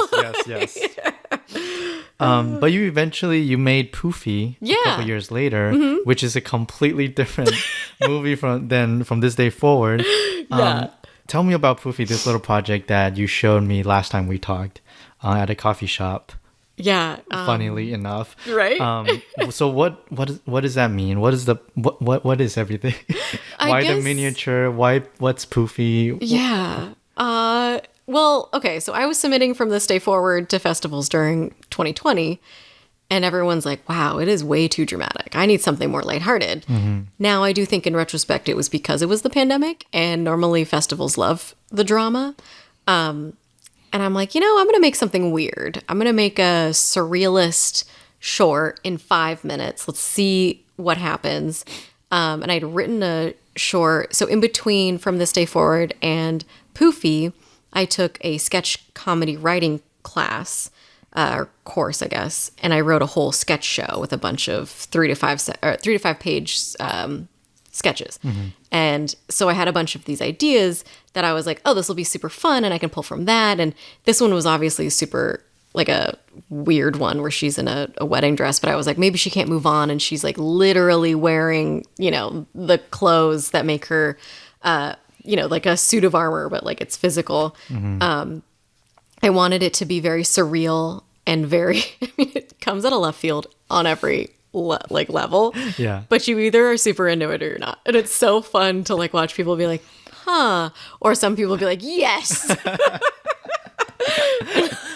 I love it. I chose, the miniatures at the beginning and the end, I think do a good job to set up this insanity that you're going to watch. And me and the DP got the idea because we were looking at locations and there was this one bar location that we almost went with and it had a bunch of little miniatures in their bar. And we're like, whoa, let's do that. Let's make miniatures. And we just like went, my DP is amazing. She's on the same weird level as me. Right. Yeah. Melissa Sporn, she's very fun to collaborate with. And doing these miniatures was fun too, but all my friends were sitting there. And one of my friends is actually writing an essay for one of his classes because he's like, I'm either going to write it at my house or I can just write it in a coffee shop and you can just film around me. And I'm like, thank you. So that was very nice. I don't know. There's no way to really explain that movie. What did you think when you saw it? Well, I think I was one of the, I watched it a couple of days after you sent it to me and I was just, huh? Yeah. Like, wait, did I, what? The robber what did I that just comes watch? In. Yeah. I just couldn't quite understand it. It's so weird. And then since then, I think I've rewatched it like 2 or 3 times. I still don't get it. Yeah. But hey, what's the great Christopher Nolan said, don't try to understand it. Feel it. Did he really say that? Oh my God. He said that in Tenet, basically. Jesus, that's such a Nolan saying. Yeah. I felt that. know. It's like, I mean, okay, so like, for the listeners, it's a 5-minute short about a woman in a wedding dress who goes to a coffee shop and accidentally stops a robbery from happening. It's not her wedding day, but it obviously triggers something emotional in her. Mm-hmm. And she's in this huge wedding dress. And this girl trying to touch the dress. And she's just like, no, this little girl. Yeah. Mm-hmm. And there's miniature as bookends of the movie where this police car bump into this meter I found fucking hilarious. Yeah, I don't know how to describe this movie, but it was just cool. Like, I felt something, but I don't know why kind of thing. Yeah, exactly. And it's like, so basically, okay, so you asked why I made it. It's because I wanted something weird and left field and surreal. I wanted to get Jean-Luc Godard weird. Mm-hmm. Like, let's go full Le Weeknd. Like, that movie is psycho. Mm-hmm. Like, let's try it out. Let's do a new wave. Maybe this is the new wave. Mm-hmm. So, I got a lot of responses of too weird. So I'm like, you know what? I'm all for weird. You know, and also I like you've been to festivals where you see all the shorts together. The weird ones I still remember. Like, let's go. And it's like, I might have a feeling where I'm like, you know, but I still remember that short. Like, that's the short that I'm talking about with my friends at a bar the next day for 3 years to go. Like, So, anyways, that's the inspiration behind it. I totally see it too, because like, to see how passionate you were about Dicks the musical too. Like, that was such like, I totally see that's Hannah stuff. Oh my gosh, reading that script was so crazy. I've never done a musical before. And so like, that was fun as a script supervisor because I got to do I got to work with a music supervisor and a music producer. And what they did was essentially what we do. They number all of their lines of song and also working with a choreographer. So there was twin choreographers. The janitor guy is one of the choreographers. Oh, wow. And so it was just, and we threw him in last minute. We're like, there's got to be one guy in the back, you know, to make this look like a real office building. And the director did a lot of Curb Your Enthusiasm, David Charles.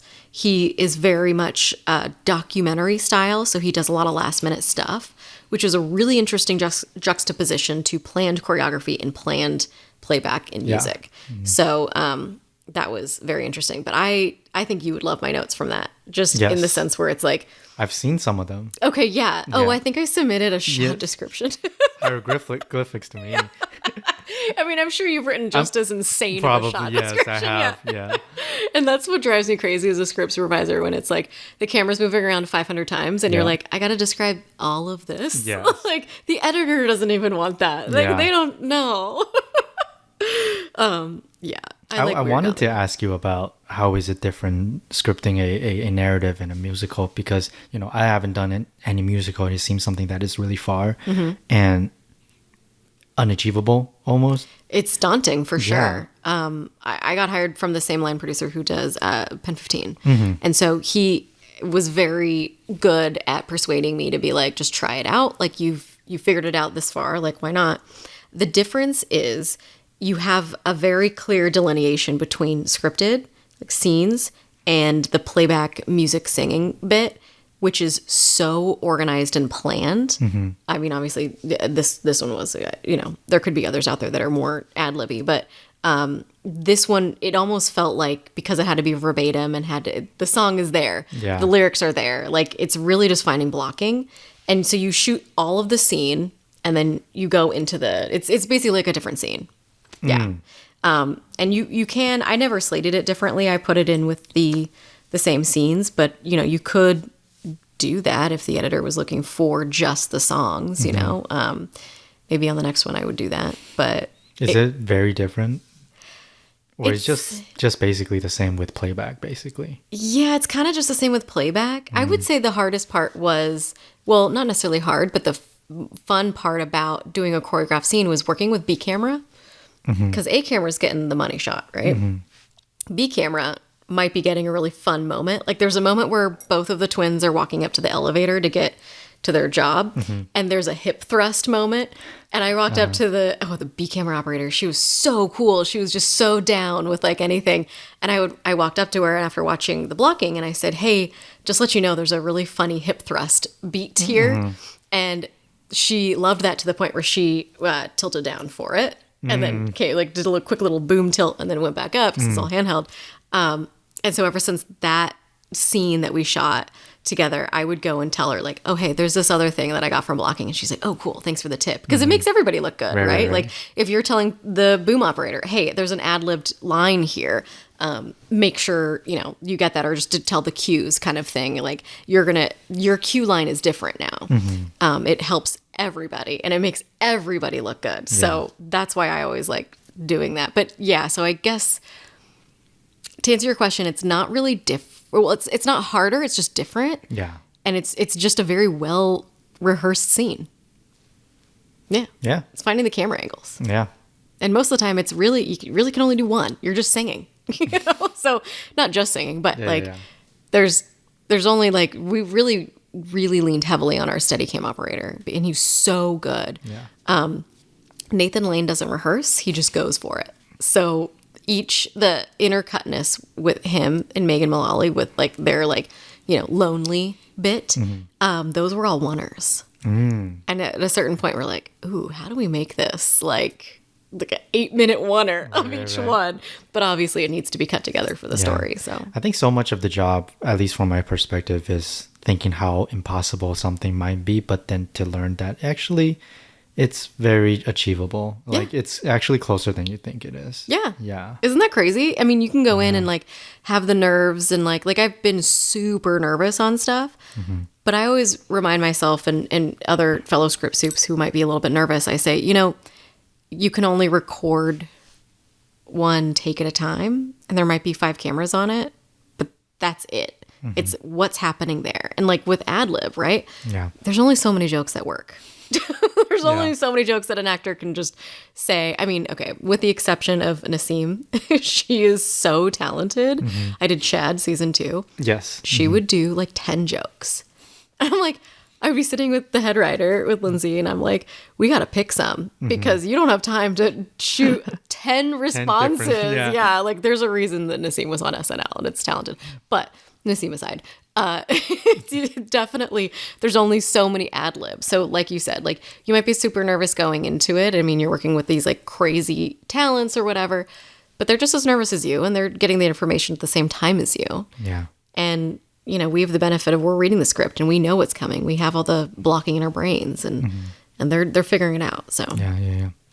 So I think just looking back at our conversation and how you got to the point that you are right now, I feel like you are always a champion for filmmakers who are passionate. Yeah. And also specifically for women in film and media as well. POOOFY and From This Day Forward is like a living proof of that. Yeah. And you also, right before we started recording this episode, you told me about this woman filmmaker who transitioned from the silent era to the talkie era. Yeah. So, going back to our roots, Long Beach, I did take a women in film, I think it might have been women in media course.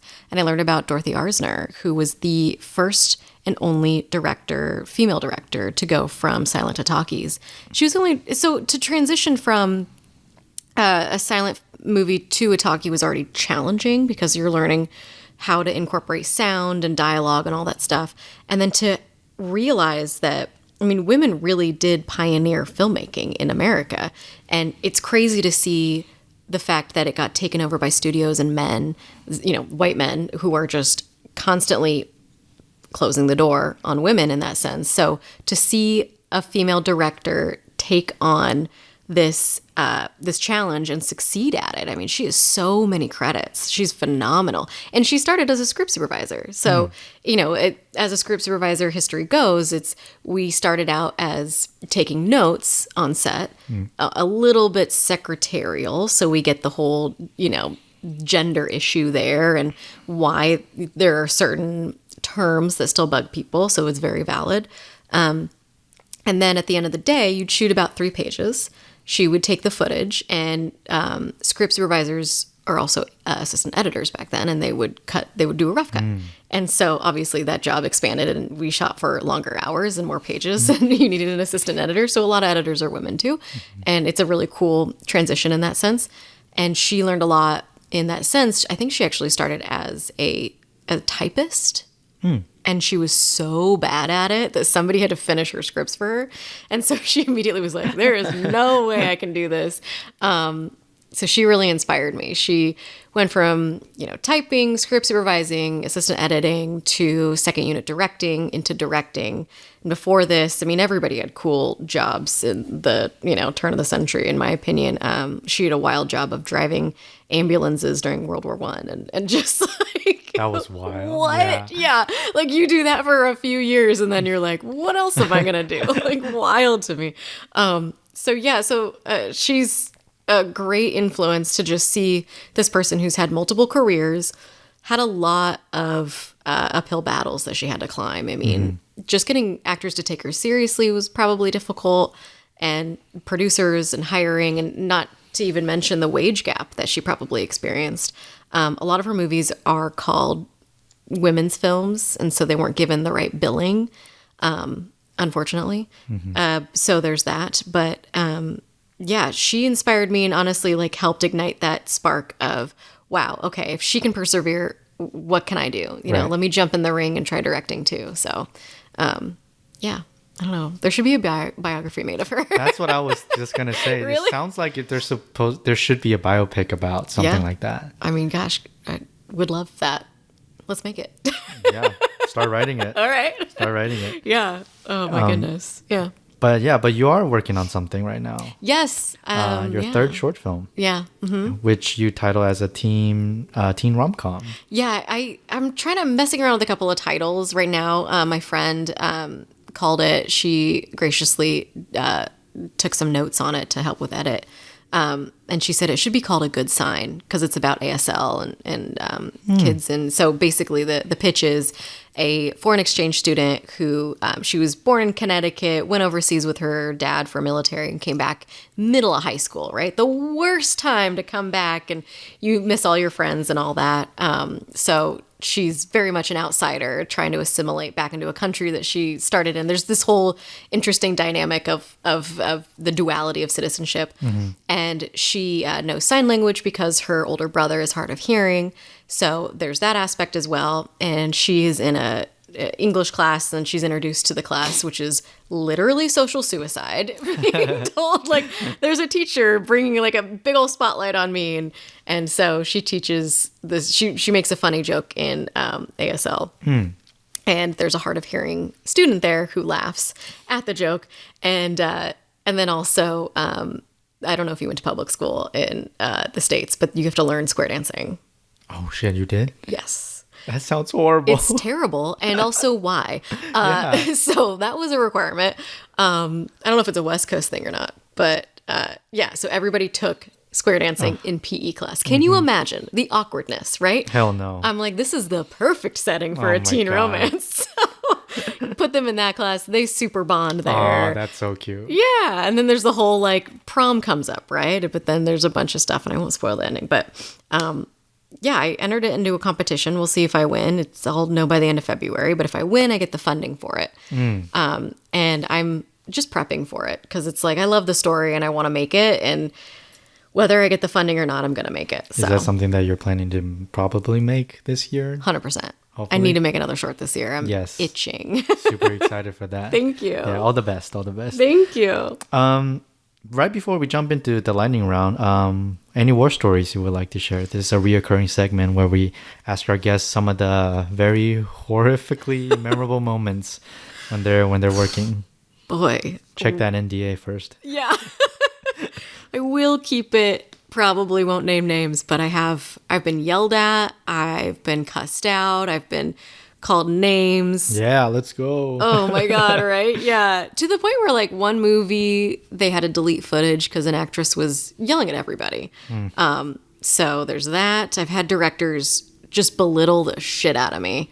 I've heard stories where the director is like a raging alcoholic on set too. Yeah. That's horrible. I've had a lot of like sexual harassment issues. Yeah. It's actually been really bad. It got a little bit better, and then the pandemic hit, and I noticed a huge shift in gender inequality again. Especially with away projects. I've been trapped in an elevator and had to knee some guy in the dick just because he was like coming on to me. I've called I have called so many times to HR and done so many reports, and nothing happens. But yeah, I've been belittled a lot. To me, I just know that they're having an ego burst, so it doesn't really affect me. I mean, I'll obviously be upset. I don't like being yelled at. But normally I'll just kind of let them have their own thing. There's a lot of ADs out there that are a little aggressive. Yeah. I had one person in wardrobe just out of the blue yell at me on a very like small. Huh. Yeah. I looked at her and I was like, I asked her the question of like, hey, is that the dress for the scene, etc. And it's probably like the third time I asked her a continuity question. And she just let me have it right in front of the director to the point where like the AD had to like ask her to leave set. And I'm like, did I say something wrong? And people were like, oh, the director was like, I just heard you ask a continuity question. I think that's on her. So yeah, I don't know. Oh, I had a sound mixer delete takes because we were getting a tail slate. And if the take didn't work, he would delete it. No. And I'm like, but we're tail slating everything. Yeah. And he got in my face at Village to the point where they were like, you got to stop yelling at our script soup. Oh my God. So yeah, so it's like there's that, but there's, you know, for every one war story I have, there's 10 others of positive stories. Yes. You know, yes. and so I have noticed that they make a fool of themselves, and we're in a culture now where you get canceled if you yell at people, which is lovely. And everything is, you know, show me the receipts kind of thing. So I do think that it is getting better since when I entered 10 years ago in the industry. There are less creeps. Yes. Still are, but less. But you know what I'm noticing is there are allies that are standing up for me more, like vocalizing it or physically helping me out, like to put a buffer in the way. Yeah. I've had a DIT literally be like, just sit next to me, I'll block and I'll buffer. And that works. Wow. So yeah, you know, the allies are strong. Having women in film and people of color and having this DEI initiative is so important to helping not only the progression of people's careers, but to really help change the industry's overall makeup in the sense where it's like a non-hostile work environment, finally, a more collaborated one. Like when you are heard, 9 times out of 10, it's not some white dude sitting there saying, yes, I hear you. It's like, no, that's a woman or that's a person of color that's really, really hearing you. Yeah, absolutely. I've had this friend that producer, director, Oscar, I've been working with him for about more than a year now, and he's lovely. I don't know how old he is. Don't call me out, Oscar, if you're listening to this. Probably in the 50s, okay. 40, 50s. And he's just the loveliest person to have on set. Yeah. And he always have this energy, no matter how stressful we are. He always tries to bring the set up. He also likes to share a lot of his stories when he was coming up in the scene. And I remember he was sharing about, you know, getting yelled at and all of his friends getting like thrown computers at back in the days, and how he made it his mission to not be like that when he gets in that position. Nice. Yeah. And he always said that he hates when people use that as like an excuse of like, oh, I was treated this way when I was coming up, so I get to treat you like that. And he was like, that's fucking bullshit. Like, that doesn't make any sense. How did that make you feel back then? Exactly. And they were like, shitty. So what the fuck? Why are you doing this to other people now? Don't perpetuate the toxic environment. Right. You know, like I always tell PAs that are helping me out, I'm like, please sit in my chair. Like, you need to sit. And if the AD gives you shit about it, say like, I asked you to sit. You know, like, let's stop this whole standing on your feet for 14-hour thing. Like, take a second. You know, it's really not that serious. It's not that serious, it's really guys. Not that serious. We're literally not solving world hunger. Yeah. We're not curing cancer. Like people driving home after 16-hour days, like and then they get into an accident. It's like, it's real. It's not worth it. It's not worth it. It's just not. Oh my God, I wish we could go, I really, really wish we could do 10-hour days. Oh my God, please. Yeah. I think 12-hour days doesn't make sense. It doesn't. It doesn't make sense. It didn't used to be like that. Really? Yeah, I mean, and the whole like studio thing, it never used to be, they worked long hours, but it was never like 12 on, you know. Bring back 10-hour days, guys. I mean, things took longer. Yeah. So you really couldn't like, even if you were working a 10-hour day, it's like, you're really only getting 2 pages done. And that's it. That's the thing. And things were more rehearsed, and people wore 3-piece suits and like gowns. And it's like, you know, there's more of a sophistication, I think, to it. Right. It's interesting. Like, I know this is a tangent, but going off on digital versus film, you know, like, what's your experience and like, what are your thoughts? Because I have thoughts. In terms of what, like specifically? Do you feel like when you work on film, it's a little bit more organized and it's a little more respected? I haven't worked on film before yet. Okay. When you do, I really want to talk to you about that. Sure. Like, I've only ever done a few of them because when I went to school, they were just starting to make the transition into digital. Because you'll see, like, 28 Days Later, I think it was 2003, and that was one of the first movies shot on all digital. And you can tell because the quality is like a little, but it's good for them. You know what I mean? And so I started college in 2005, and they're like, let's do this. Let's teach you both, you know? And so digital obviously took off. But every time I got the opportunity, which was rare, to work on film, first of all, script supervising is insane. Yes, I would imagine. Oh my God. Yeah. It's wild. But the amount of times you rehearse is a lot, I would imagine too. So many times. Yes. And it just feels so good when you get a setup in the can. Like, checking the gate I've never been more excited. I think I clapped. Like, I was like, check that gate. This is so good. And making and getting circle prints. Oh my gosh. Directors had to literally sit down and be like, okay, take 4, you say? And I'm like, that's the one you said. Like, think about it. And like, maybe, do they have enough time and resources and film to physically shoot another option? Yeah. It's fun. It's rewarding. Yeah. Yeah. I always thought that maybe the playback isn't as convenient as digital, but I feel like the environment would be so much more rewarding. Yeah. And chill. Yeah. I mean, it is very much like pixelated and it's black and white, or at least the ones I've been on. It is very chill. It's also like the stakes feel so serious because it feels higher. Yeah. Oh my gosh. There's no going back. No going back. And man, if you make a continuity error and you gotta say we gotta reshoot that, that's physical material that they have to buy more film. Like, oh, the pressure. Yeah. It's wild. It's wild. I hope one day I get to work on it and then I'll tell you about it. You will. I guarantee it. All the jobs you get offered, it will happen. Yes. Because so The Curse was supposed to be on film. Oh, wow. That's why the quality is very film looking. But I don't know. We rolled 15 to 20 minute takes every time. That is crazy.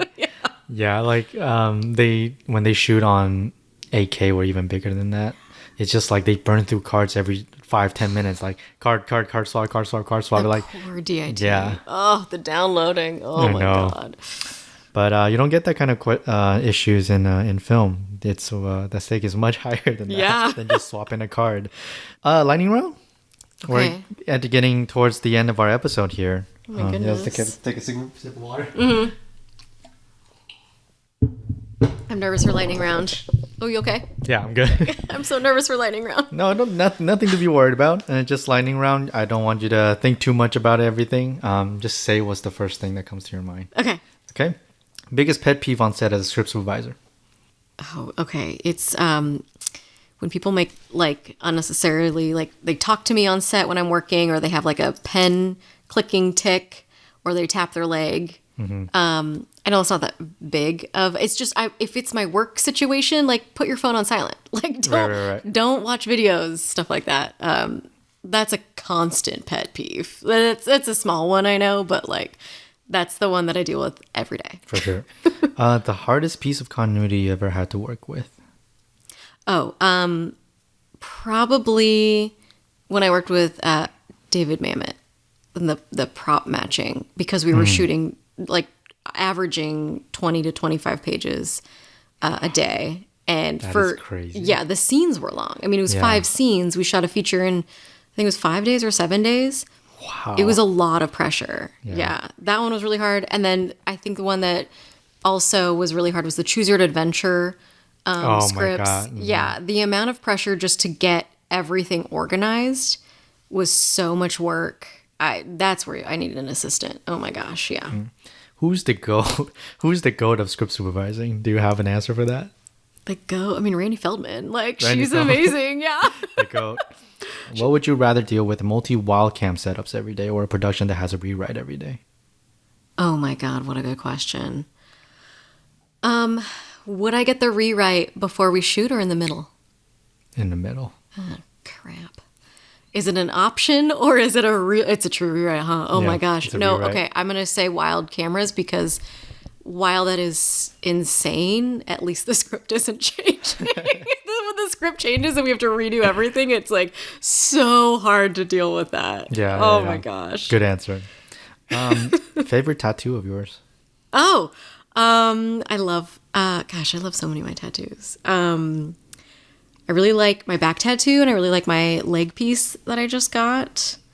I like my lady on my arm. I like my friend oh my God, I have to pick a favorite. All of them. I mean, my first tattoo is probably my least favorite. Oh, what? Yeah. I got it when I was 18 and I got in a car accident right after. So it's got a little thing taken out. It's like a little dove and it's very much not my vibe. It's just a little you pick a flash tattoo and you're like, that's the one I want. It's history now. Yeah, exactly. Yeah. Now it's like, oh, it's on there. So if Mars Bars had a buddy, what would you name it? oh my God. Gosh. Okay, so probably something basic like Erica. Not another Snicker bars or candy bars? No, I didn't name her. So my late husband actually named her. And I'm like, Marzi? Like, what kind of name is this? Like, I've had so many cats. All of my cats have been like Erica, Brandon, Samuel, like normal name. Normal name. My partner right now, he's like, there's no way we could have a dog. But if we did, he's like, I would name him Jeff. And I'm like, so maybe That's the next funny. cat would be Jeff. Jeff the cat. That's pretty funny. Yeah. Which franchise has better stunts, Mission Impossible or John Wick? Oh my God, John Wick, hands down. Really? Yeah. Huh. But I think I'm Team Mission Impossible here. Okay, yeah. There is actually, so one of the stunts where, I think it's Mission Impossible 8, where Tom Cruise breaks his ankle jumping over those roofs. Yeah. Thanks to him breaking his ankle and needing 12 weeks of recovery, made it so that Simon Pegg was available for a very tiny feature, indie, and that's where I met my partner. Wow. So if he didn't break his ankle, we would never have met. Wow. Isn't that wild? Shout out Simon Pegg. Reach out to us. Yes. We'll have a talk. He's lovely. And I'm so sorry to Tom Cruise for wishing that, well, you know what I mean? Like, bro's unbreakable. He's fine. Yeah, he healed so fast. Yeah. I think he healed in 9 weeks. And so crazy. Simon had to rush some of his scenes or something like that. Like, it was so funny. But yeah, no, it's so funny. Like, thanks to Tom Cruise breaking his ankle, that's how I have my current partner. I think people should break more ankles out there. Let's go. Yeah. One of your favorite films and why? Just pick one. Well, Little Miss Sunshine. That got me into film. Yeah. One of your favorite filmmakers doesn't have to be a director. I really like Jean-Luc Godard because of just the creativeness and the actually I also really like Children of Men, that movie too, which reminds me a little bit of Jean-Luc Godard's style, where it's very dystopian versus like society. It looks at society. Like there's always that societal thing. And I think the reason I really gravitated towards Children of Men as well is because just looking at this futuristic timeline, right? Or like how culture is versus how it could be. And, you know, really the failings of what we're setting ourselves up for is just so fascinating to me. Yeah. But I also like a good road trip movie, you know? That doesn't answer your question at all. No, it does. Okay, good. It does. You have a big range. Yeah, I mean, Titanic too. Oh my God, Titanic? Love Titanic. Oh my God, Leo, my first boyfriend. I cried at the end of that movie. Yeah. It's a great film. I think people give it too much shit because it's so popular. Seriously. And I remember sneaking into that theater. I think I was like 12. I wasn't quite 13. And then the only reason I got caught is because I started crying and I went home and I was crying to my mom and I was like, my boyfriend, Leonardo DiCaprio, died in a shipwreck. And she's like, what's happening? And Kate Winslet didn't even do anything about it. She could have scooted over. She could have. Come on. Biggest fear? Maybe, biggest fear. dying before I get to do all the projects I want to do and not having the courage to do them right away. Yeah. Yeah. I just think it's so sad to like see somebody who's super ambitious and then not, capitalize on their potential. And I also see that like if I'm not following my dreams, if I'm coasting or not taking the risks, like I did not believe in myself for a while, and that was just bad, it made me feel bad. So like, but also, you got to survive too. It's like a crazy dichotomy of that. Also food poisoning. Also food poisoning. I really, really hate getting food poisoning, and I am convinced that I will die of food poisoning. Oh my God. Yeah. I've seen friends around me who, had to either take a break or just quit the industry entirely because they realized it's not for them because the environment is just very harsh. Yeah. And it's sad. It's very sad. And it shouldn't be like that. It shouldn't be like that because some people are so talented and so smart. But exactly. The only thing I know is the U.S. filmmaking and capitalism culture, right? It's so difficult living in a capitalist society where all this chaos is happening and seeing a community that really could thrive if it was given all of the resources. Yeah. And so many people who have such great ideas never seeing the light of day. Yeah, for sure. Yeah. Are tennis balls green or yellow? Yellow. Whoa, bombshell. Okay. I've been asking this to every single guest. Everyone says green? Most people say green. Wow. Yeah. No. I mean, it's like got a tinge of green. But you have to pick green or yellow. You'll pick yellow. Oh, yellow. Team yellow. Team yellow. Yeah. Team yellow. Favorite podcast, and why is it this one? This is the last one. Why is it this one? Yeah. I think it's really cool that you are bringing in people in the industry together to talk about over this theoretical craft service table. It's so ingenious. And it's also a really cool opportunity for you to hear from different professionals and like really connect the industry. Yeah. I mean, you are doing the right things, right? Like Thank you. You're giving back to the community. You are honing your craft. And I cannot wait to see where your career goes in the next 5 to 10 to 20 years. Thank you. Yeah, 100%. Thank you. Thanks for having me on this. Yes. Yes. No, of course. Yeah. Thank you for driving all the way out here. Of I know course. it wasn't too super close, but All good. yeah, but that was the episode. Any last words that you want to say? Any recommendations? Anything you've done? Anything you've seen? Anything you've heard recently that you want to recommend to fellow listeners out there to end the episode? Okay, I'm going to speak to other script soups. Yes. I would say read books that aren't just about script supervising. Read a book about acting, directing, editing, DPing. Know a little bit about each department, and it'll give you a really good understanding about your fellow crew members as well as your job and how you can excel and be a unique tool for the production.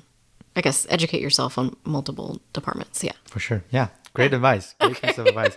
And that was the episode. Thank you guys for listening. And I hope this conversation has been insightful for people who listen to this. And Script Supervisor, buy them coffees when you can.